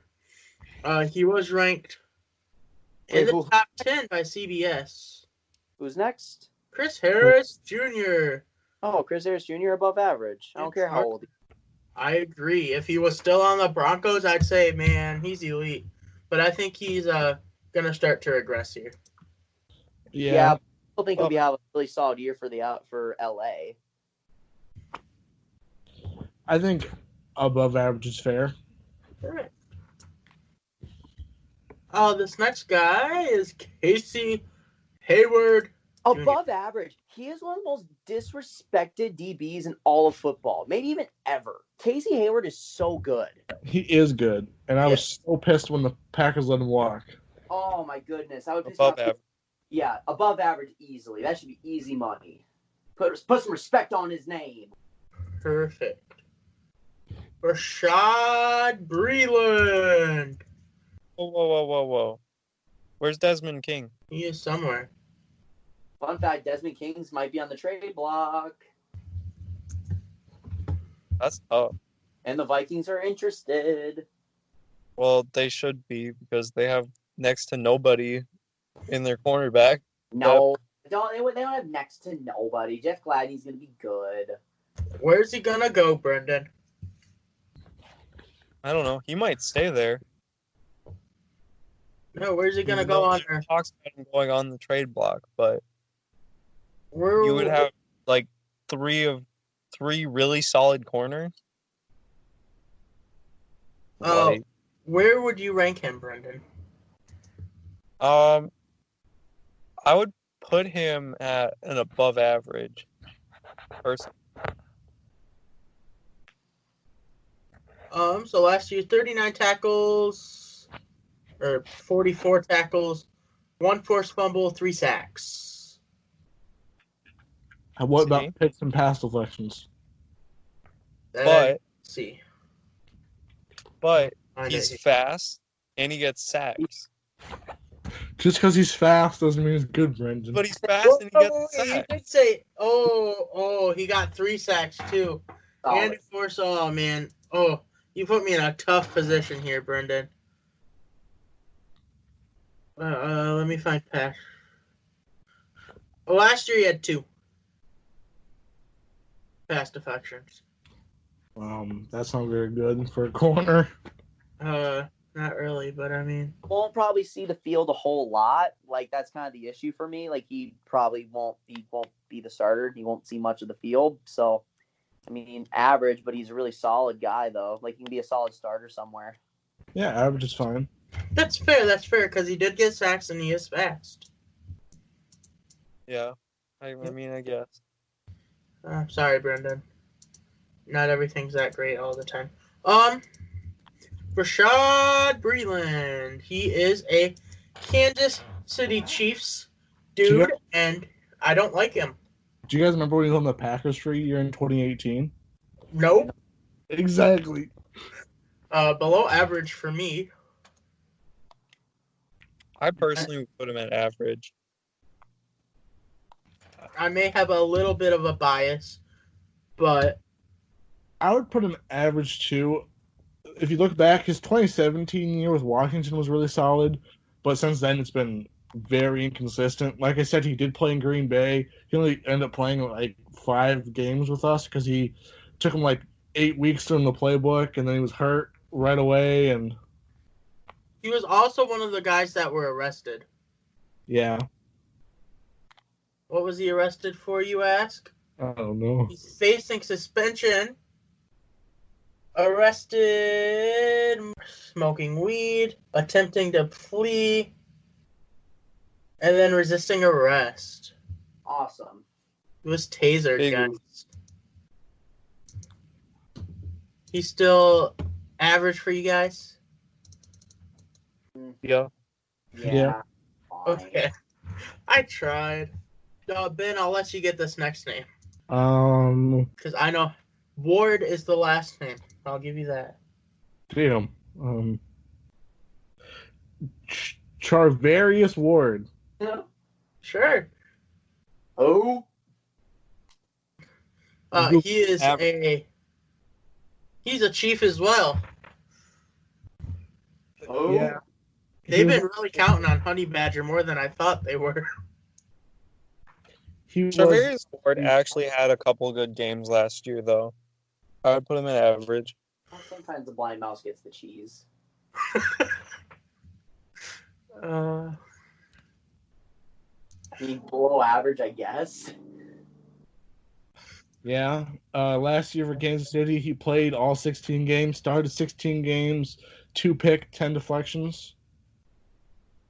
That's terrible, I guess. See, that's average. He had 10 deflection. Yeah, that's okay. He's also fast. Fast doesn't do nothing for me. He's fast.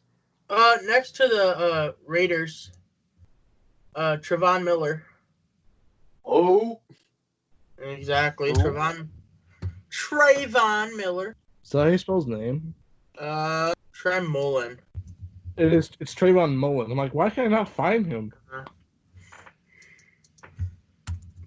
I'm just putting that disrespect on them Raiders, I guess. Below average?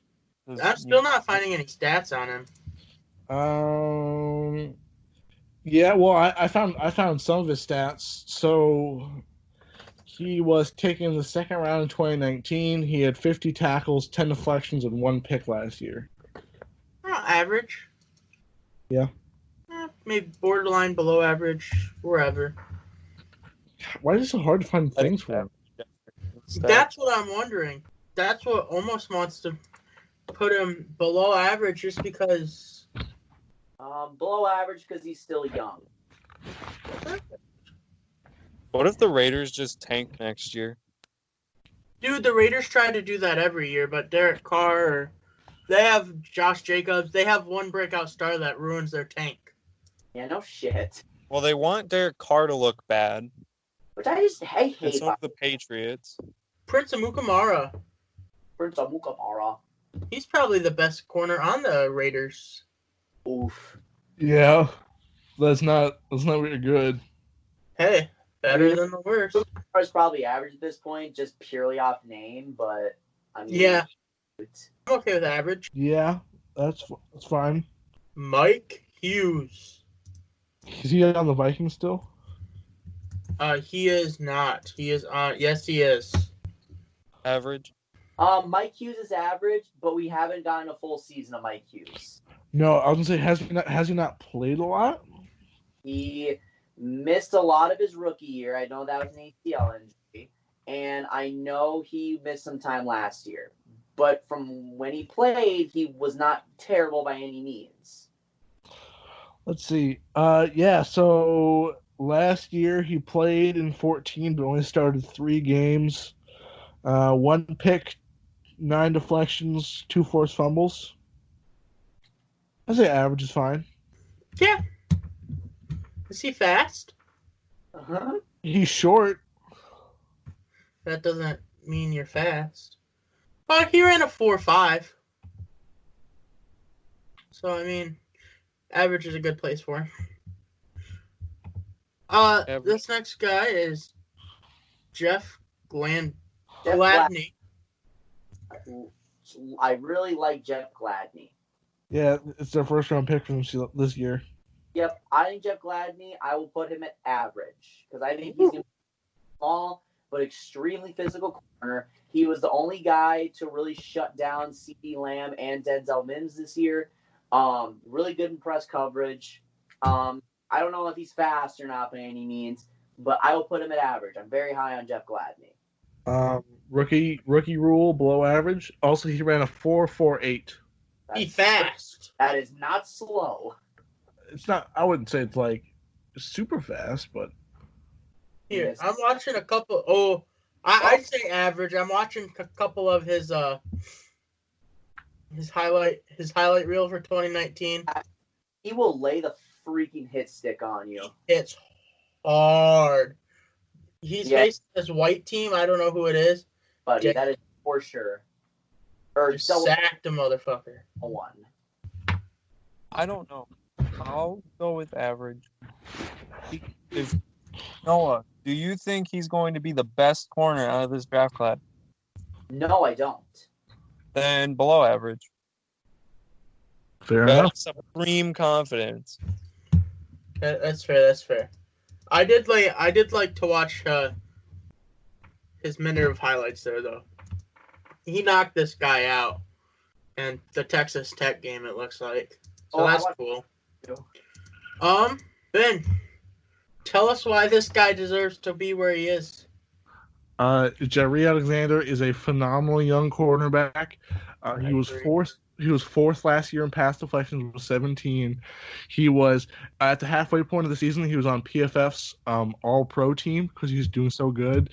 I actually don't know. I was trying to find his advanced stats, but PFF kept trying to make him pay for it, which is a pain in the ass. But I think he's a great young cornerback. I think he's a top 10 cornerback, and I think if not already, in his next couple of years, he will be elite. I would vote Jair Alexander as elite. Oh, Jair Alexander, above average, easy. That's not even. This shouldn't even be up for debate. But give him a year and he can be elite. Jair Alexander is stupidly good. I'd give him elite. Elite. I'd He's say fast. I want him to prove it this year, but I'm only to put him up there. I mean, I'd say go for it because I think Jair Alexander is insanely good. The next guy. Why is Kevin King not elite, Ben? Well, Kevin King was actually Pro Football Focus highest rated corner in the red zone this last year. Oh, really? Yes, he had a 90 rating in the red zone. But I would probably say he's kind of that average to above average for me. When he plays, he's been really good. He had some problems with consistency. He has had a couple problems with staying healthy. I don't know his exact numbers. This is going to be a prove-it year for him. So, because this is going to be his contract year, I think if he plays the full games, he's definitely above average. But I will listen to what you guys say. I will say average just for the reason that Ben said, but I mean, to be a really good DB in the red zone, that's insanely important because obviously if you don't score touchdowns in the red zone, you have a good chance to win football games. So, I mean, potential to move up, but I will say average at the moment. Yeah, so really quickly, his stats started 14 games, 5 interceptions, 15 passes defended, 66 combined tackles. Above average. Fight me. He had more pass deflections than he played in games. He did have 2 sacks. Mm-hmm. And 5 picks over 14 games starting, 15 playing. Well, Pro How Football fast is he? that kind of warrants me to like him too. So yeah, I will say above average. That's fair. How fast is he? Oh Jesus, He runs a 4.43. not slow. I'll go above average. He's not as fast as Jair Alexander, but That's fair. Yeah. Oh, this next guy, I like his name. He's a Chicago Bear.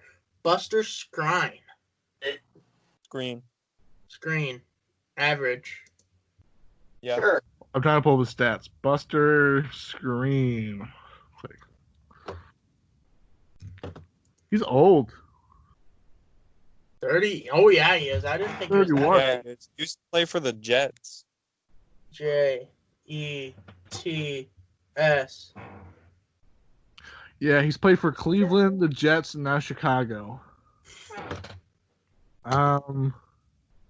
Last year, 0 picks, 5 deflections. 40. Below average. He played in all 16, but he only started 4. Okay.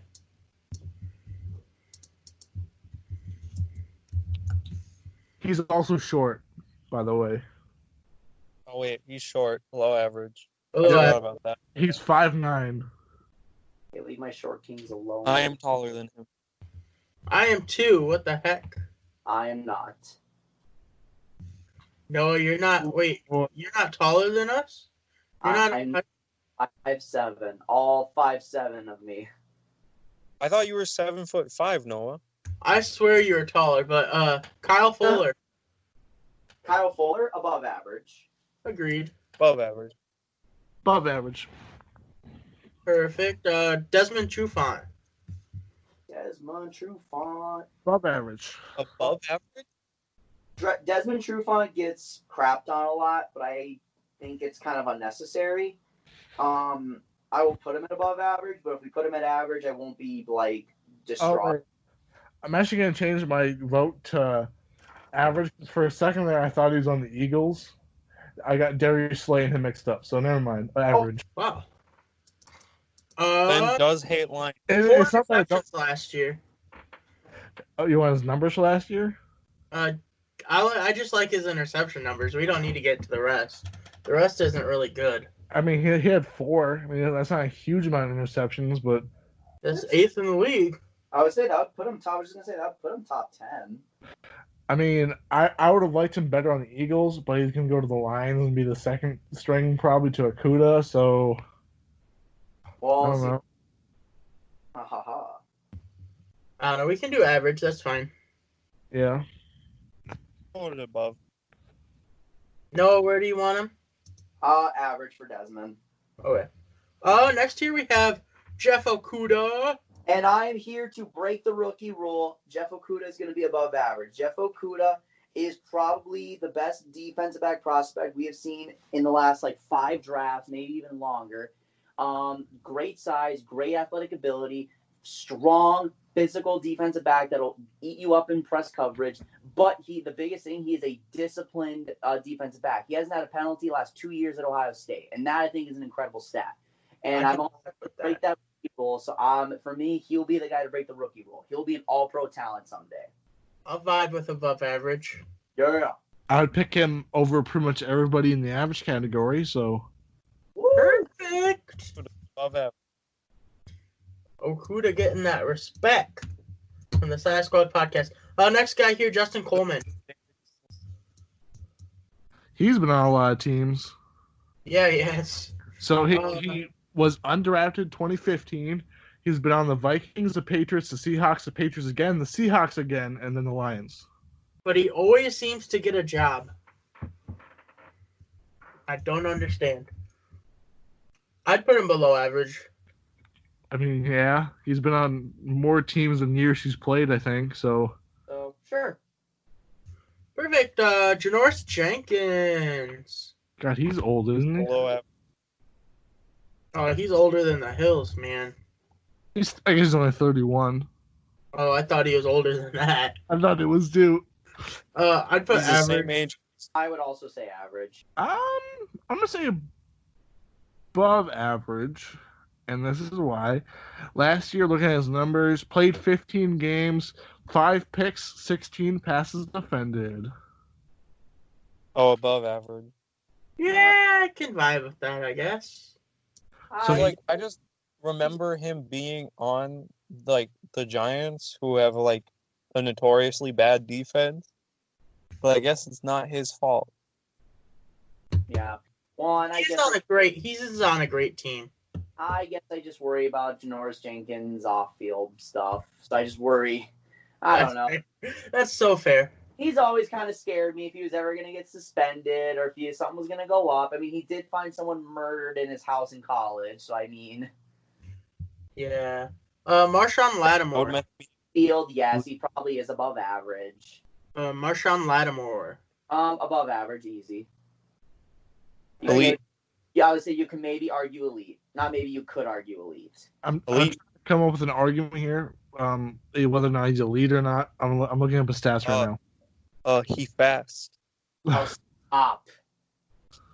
And he's one of the key reasons that the Saints had a extraordinary defense. Obviously, though, not alone there, but a key member. I'm going to say above average. So last year he played 14, 1 pick, 14 deflections, 57 tackles. I mean, he did good. I would be okay with putting him elite, definitely. But what do you guys think? Let me look who we have left here. I mean, there'll probably be a couple. I mean, other than I see there's on this list, I see 1, 2. I counted 3. 3 Possible. elite corners. Yeah, I'm okay putting him elite. Maybe 4. We'll see. We'll find out. Dante Jackson. Gotta Google him real quick. Oof, that's not a good sign, buddy. He's on the Panthers. Yeah, he doesn't play bad. On the Panthers, right? Yeah. Oh, below average. And the Panthers secondary is going to be the definition of horse crap. Actually, their whole defense is going to be the definition of horse crap, except a few players. I'm not mad at that. I put him in average. I mean, he put up okay numbers last year. He do be short though. 5%. Bad. There's a lot. Okay, that's fine. There's a lot of short corners I'm noticing. If a cornerback is under 6 foot, he's short. Well, I think if any NFL player is under 6 foot, they're considered short. Oh, this next guy I also think is below average. Eli Apple. Eli Apple. Yeah, he's was not a former Giant. And he was on the Saints for a little bit, wasn't he? Oh yeah, huh? Yeah. Yeah, remember that? He was pretty solid on the Giants, and then just had some off-field issues, and He kind of derailed his whole career. Yeah. Yeah. Below average, fine. Yeah. Perfect. Let's get cruising here. Carlton Davis.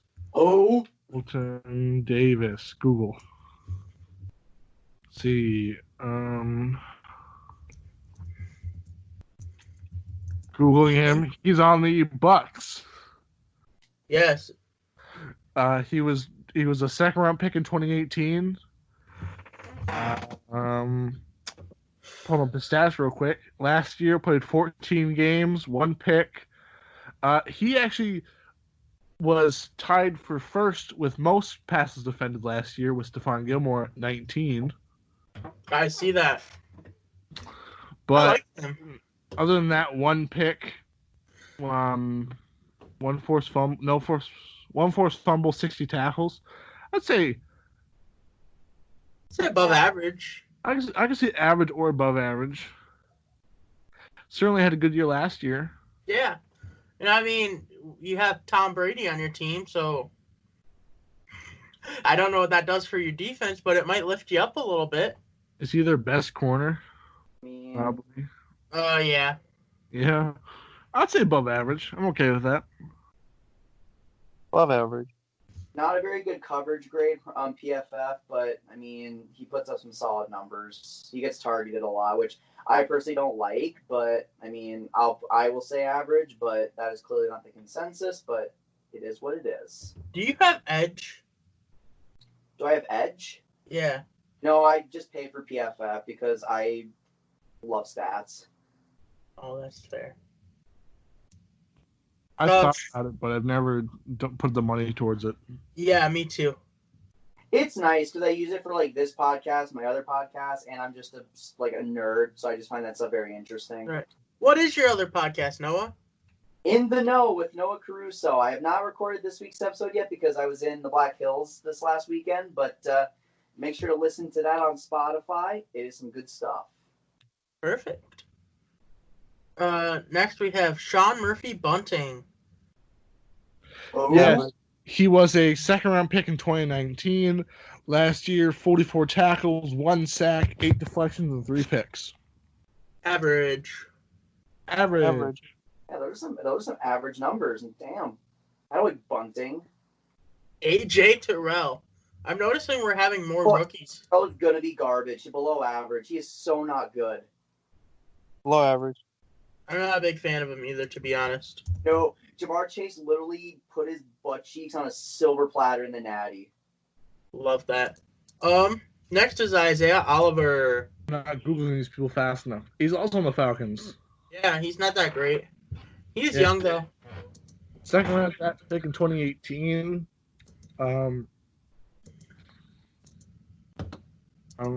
Last year, no picks, 60 tackles. I'm not sure how many deflections. I don't know. Average? Below average? What do you guys think? I'm cool with either or. We could go below average. Might as well. Cool? Yeah. Yeah, we're good with that. Awesome. I'd never pronounce his name right either. You want to say his name, somebody? It's Shinobi Awuzie. There we go. Chidobe Awuzie. From the Cowboys, right? Yeah, he a cowboy. I don't know if he's above average, though, but I like him a lot. Above average. That's fair. Above average, he is. This next guy, you know what? The real reason I put him is just because of the disrespect that was given to his relative's name. Yeah, no, we should just put him at above average just in spite. You know, and I was Below thinking, average, just like his relative. God damn. also, if you think about it, right? I did his whatever when we were doing Pick a Prospect. I picked him as a prospect. And I like this guy a lot as a prospect. And I think on that Cowboys team, I think he'll be, if he grasps onto it, I think he'll be a good addition to that team. Yeah. I'm willing to do the rookie rule for Trayvon Diggs. I think there's a lot of raw, untapped talent. Doesn't necessarily read coverages very well, read like offenses very well, which is concerning to me. But stupidly athletic and a lot of stupid raw talent. So I will put the rookie rule on him, but I do think he has a chance to be a really solid DB in this league. He's fast, by the way. Oh, he's fast. Okay, my bad. How fast? 4.37. Ooh. Oh, shit. That is fast. He's speedy. Below average. Wow, way to throw that The disrespect. only time I agree that it is below average, but mainly because of rookie rule. Darius Slurry. Elite. Average. Elite. I could go either way here. How? He's elite. He's probably a top 5 DB in football. Well, see, because I'd put him above average, except for probably Xavier Howard, Marlon Humphreys. I'll say elite. I think he'll be good in the Eagles this next year. Oh yeah, he'll be a beast, just like he was in Detroit. I suppose so. He is gone from Detroit, so Ben likes him now. Right. Yeah. Actually, I've always respected Darius Slay. I thought he's always been pretty good. Oh yeah, he's been insanely good. Elite. Sidney Jones. I'm gonna say Average. average. Yeah. He's obviously made a couple of position switch there, and I know they weren't really sold on him last year. That's why they brought Darius Slay in. So I think average is fair for him. Next, Kendall Fuller. Kendall Fuller. I would say above average, right? Yeah. I don't know. I'm on the edge. I'd probably say average because this is his second stint with the Redskins, isn't it? Yep, he was with the Redskins. Or was it Fuller? What? No, because didn't he start off his career with the Bears or something? Or am I thinking of Kyle Fuller? You're thinking Kyle Fuller.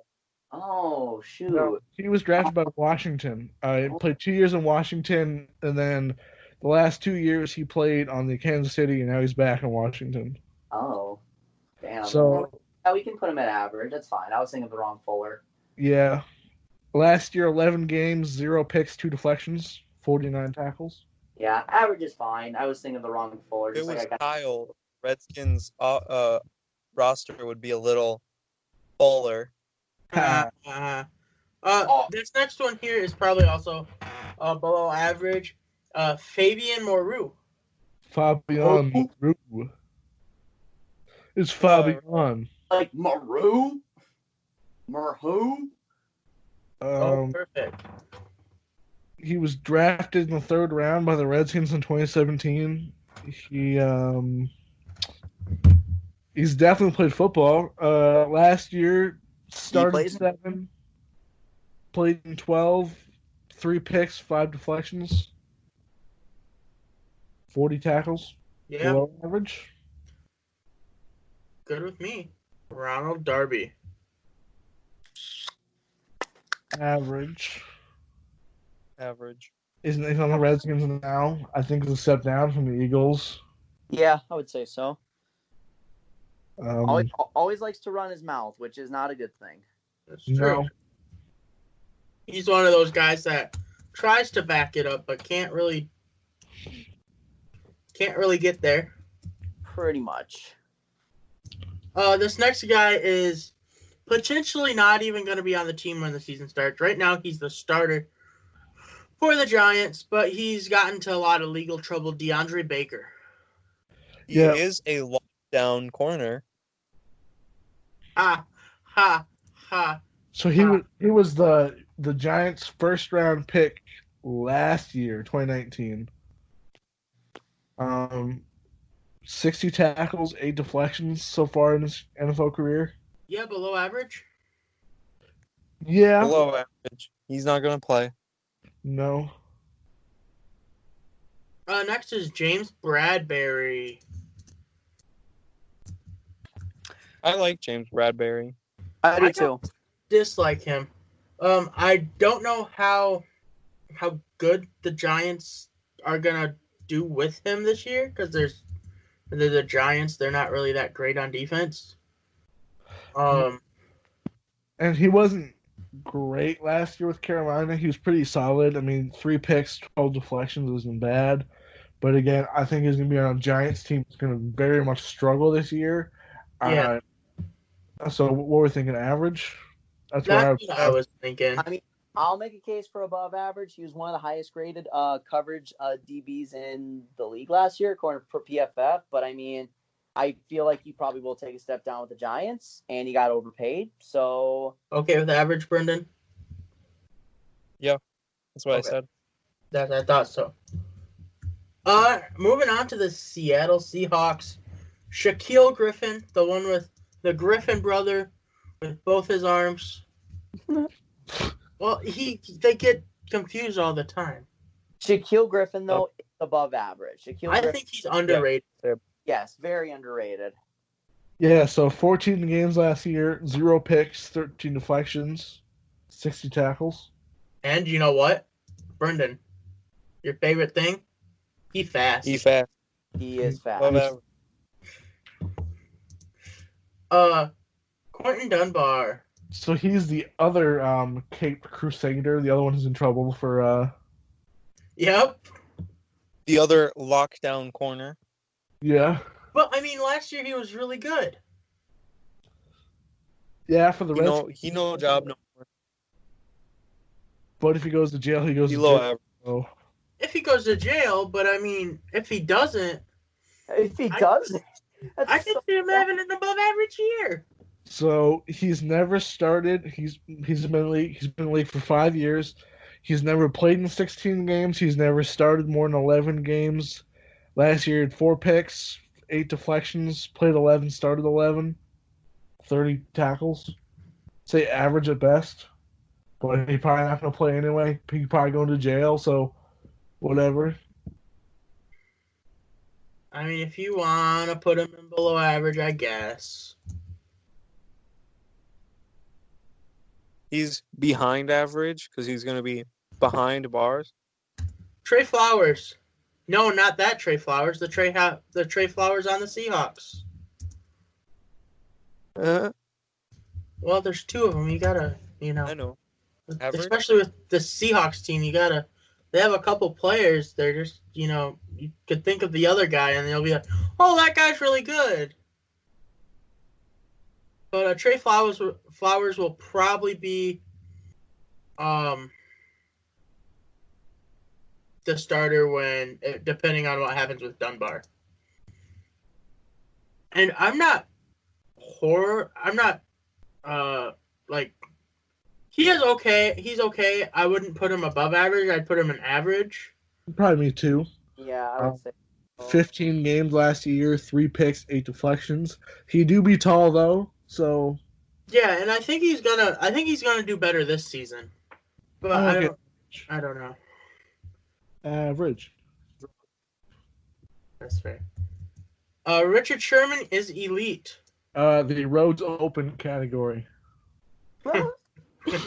Ask Sammy Watkins. No, but Richard Sherman is above average. I still think he's. I mean, obviously, you don't just become a first-team All-Pro by mistake, but give me another year of it, Rick. He's kind of where I got my whole speed reason from, because, like, Richard Sherman is amazing at coverage, right? Yeah. But he's not that fast anymore. He cannot keep up with the Legion of Zoom. Y'all really gonna disrespect his name and put him in above average? No, I still say he's elite. Okay, Yeah. okay. I'm just saying that's where I derived that from. Okay. And Ben, he's not roads open. He's elite. Yeah. Okay. He was one of the names when we looked at the list and we said 3 more. He was one of the 3 for me. Yeah, Yep. he was one of the 3 for me too. The other 2 are coming up soon though. Yeah, and 1 and 2, and then 1 and 2 more. Yeah. Yeah. This next guy, I'll let you take over the name. Somebody. Akello Witherspoon. That's how you say Good it. job, man. He's You the second string for San Fran. You wanna inform us on him, Brendan? So he was like the 3rd string going into the season, but then the dude ahead of him started not being as great. So they threw in Akello Witherspoon, right? And now everybody going into the draft this year was like, San Fran needs a corner. San Fran needs a corner. But some statistics show that the San Fran secondary was actually statistically one of the best. Oh. Well, So man, we're putting him average? Average. yeah, that's fine. Yeah, I'm okay with that. Perfect. This next guy is one of the guys I thought was elite, Jalen Ramsey. Please don't make me have an aneurysm today. He's elite. Below average. Stop. Elite. Elite. Thank you. This next guy is not elite. Troy Hill. Troy, he is not elite. He's gonna go Below off. average. No, I'm not going to go out because he's not elite. But Troy Hill has a lot of upside. That's all I'm going to say about him. But I'm okay with wherever we put him. But I think he's going to have a big year this year. Or at least I'm hoping so. He showed a lot of potential. But he's short. I don't care. And he's not that fast. I don't care. And How many sacks does he have? Oh, he had a sack. He had a sack and 2 interceptions last year. Exactly. Average. 41 tackles. I'd say average. I'd say average. Of course, any of these players could break out and prove us wrong. This is what we hope for. Well, yes, I'm saying that obviously in theory, but he showed a lot of upside last year. Right. Well, this next guy is the other guy that I was thinking was elite, Patrick Peterson. Oh, yeah. One of the best cornerbacks of our generation. Yep. Yeah. That's a good way to put it, Ben. Byron Murphy Jr. So he was a second-round pick of 2019. He plays for the Arizona Cardinals. Last year, his stats: played 16, started 16, 1 pick, 10 deflections, 78 combined tackles. Yeah, I'd put him average. Yeah, I would too. Average. He's kind of dancing on that below average, though, to be honest with you. But he's very young, so. I could see him getting better. Only next getting year. better. The rest of these guys are all free agents. First guy here is Dre Kirkpatrick. Below? So he played for the Bengals last. He actually played his whole career with the Bengals. Mm-hmm. He's 30 years old. He hasn't played. Last year he only played 6 games, no picks, 4 deflections. 2018 he played 13 games, no picks, 9 deflections. 2017 was last year he had a pick, and then it actually was a 101-yard return. He is fast. He is fast. He is tall, but below average. Yep, he's a free agent for a reason. This next guy should not be a free agent, but he is. Logan Ryan. Oh, my Lord. Above average? Oh, the fact that no one has signed him yet. Oh. I'd say easily above average. If you were going to put another guy in the elite category, I'd put him here. Logan Ryan statistically his best year last year, statistically. Yeah, so he was second last year in pass deflections with 18, 4 picks, 113 combined tackles. Oh, God. For a corner, that is ridiculous. How is no elite? Oh, can we just talk about this? How no one has signed this man yet? Not a soul. Hey, Duncan. Yeah. 4.5 sacks, 8 QB hits. That's what I'm saying. Elite. Elite boy. The only thing about Logan is he's not like. He also is not inherently fast. I don't give a shit. Someone come get this man. Like, for real. Like, give him a contract. Honestly. No, he like, can go anywhere. He like, needs to go to the Broncos. Well, no, but if you think about it, I can name so many teams. We have literally made a list of so many teams that could use a defensive back, and he's signed by nobody. I think the reason he signed by nobody is because he doesn't want to sign with somebody unless he knows that's who he wants to sign with. I guess, but like... He knows he has a job, so he's not worried about anything. I guess. Oh, it's probably a bidding war more so than anything. Yeah, but I feel like the bidding war would have already made its conclusion yet.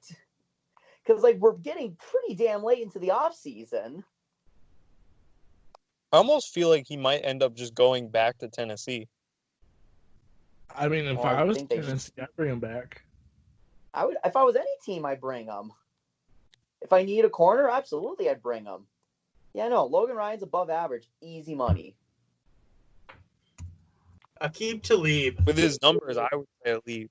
Well, no, and Logan Ryan was a top 5 DB last year in terms of Pro Football Focus grading. Elite. Yep. Aqib Talib.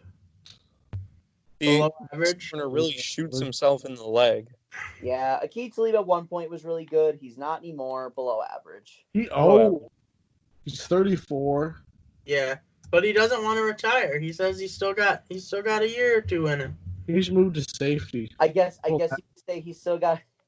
I was gonna make a leg joke, but I couldn't think of one. Oh man, Trumaine Johnson. He's also up there in age. Yeah, below average. He's looking for something. I'm okay with below average. And our last guy here, I just put him as a joke, but Brandon Carr. Below average. I think he should go to the Raiders to be with his brother. Yuck. I have a question. Yeah. What position are we labeling Isaiah Simmons? Safety. Well, did we no, grade linebacker. Safeties? Linebacker, right? Well, no, because he was drafted as a safety, but he can play corner, safety, or linebacker. I think on the Cardinals depth chart though they have him listed as a linebacker. So I think that's probably linebacker. Yeah. I was just curious about that. Okay, perfect. That's everybody, isn't it? I think Yeah, so. Derek Carr is or Brandon Carr is our last guy there. That's everybody. So just a reminder of our categories for today. We have elite, above average, average, below average. And then we have our Rhodes Open category for our friend Xavier Rhodes. We hope he has a comeback year, but you never know. And to any of these guys who get mad at us for ranking them where we ranked them, prove us wrong. It's not that hard. And by people, we mean Richard Sherman. Yeah. Well. Cover up the fact that we ever said you were bad. Yeah. Well, I was just more saying if he ever hears that someone says Richard Sherman's good or not good, he will roast you. Yeah, he will. And if Richard Sherman wants to call us out, it's free clout for us. So. Hey, Richard Sherman, my dude. Richard Sherman. We'll let him on the pod, even though he's not an elite corner. Ha ha ha. Dude will dap you up. Will be your buddy. Although I'm pretty sure we put him in elite. But I said he wasn't elite, so he wants to call out this show. So come find me, Richard. Damn, calling him out. Sioux Falls, South Dakota, come find me. Moving on to our last segment here. After all of that fun, cornerbacks. You know who they cover? Wide receivers, right? And a great wide receiver that we're talking about for Hall of Fame or Hall of Lame this year is Andre Johnson. Receiver of all time. Man. I'm not saying he's the best wide receiver of all time. He's just my favorite. That's fair. He is a great receiver. He had an illustrious, long career. Played in 193 games.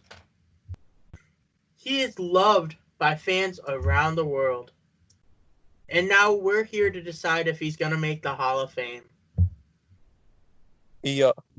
I don't know, man. He only had how many 1,000-yard seasons? 1, 2, 3, 4, 5, 6. He only had 7,000-yard seasons, man. Yeah. So quick stat update. 7 Pro Bowls, 4 All-Pros, 2 firsts, 2 seconds. Reception leader in 2006, 2008. Yard leader in 2008, 2009. He's 11 all-time yards. He is a little bit lower on touchdowns. He doesn't have quite as many touchdowns. But he's 46th all-time in touchdowns. Yeah, I don't know. Phenomenal numbers. I mean, the touchdowns, isn't great. He's below a lot of active people or other people who retired recently, but I'd probably say Hall of Fame. He's easily a Hall of Famer. I think the debate is more if he is a first ballot, which I don't think he will be, but he's definitely a Hall of Famer. I'm pretty sure that he either was eligible this year or last year. Don't quote me on that. But I feel like the problem is we're kind of catching up our slack for wide receivers.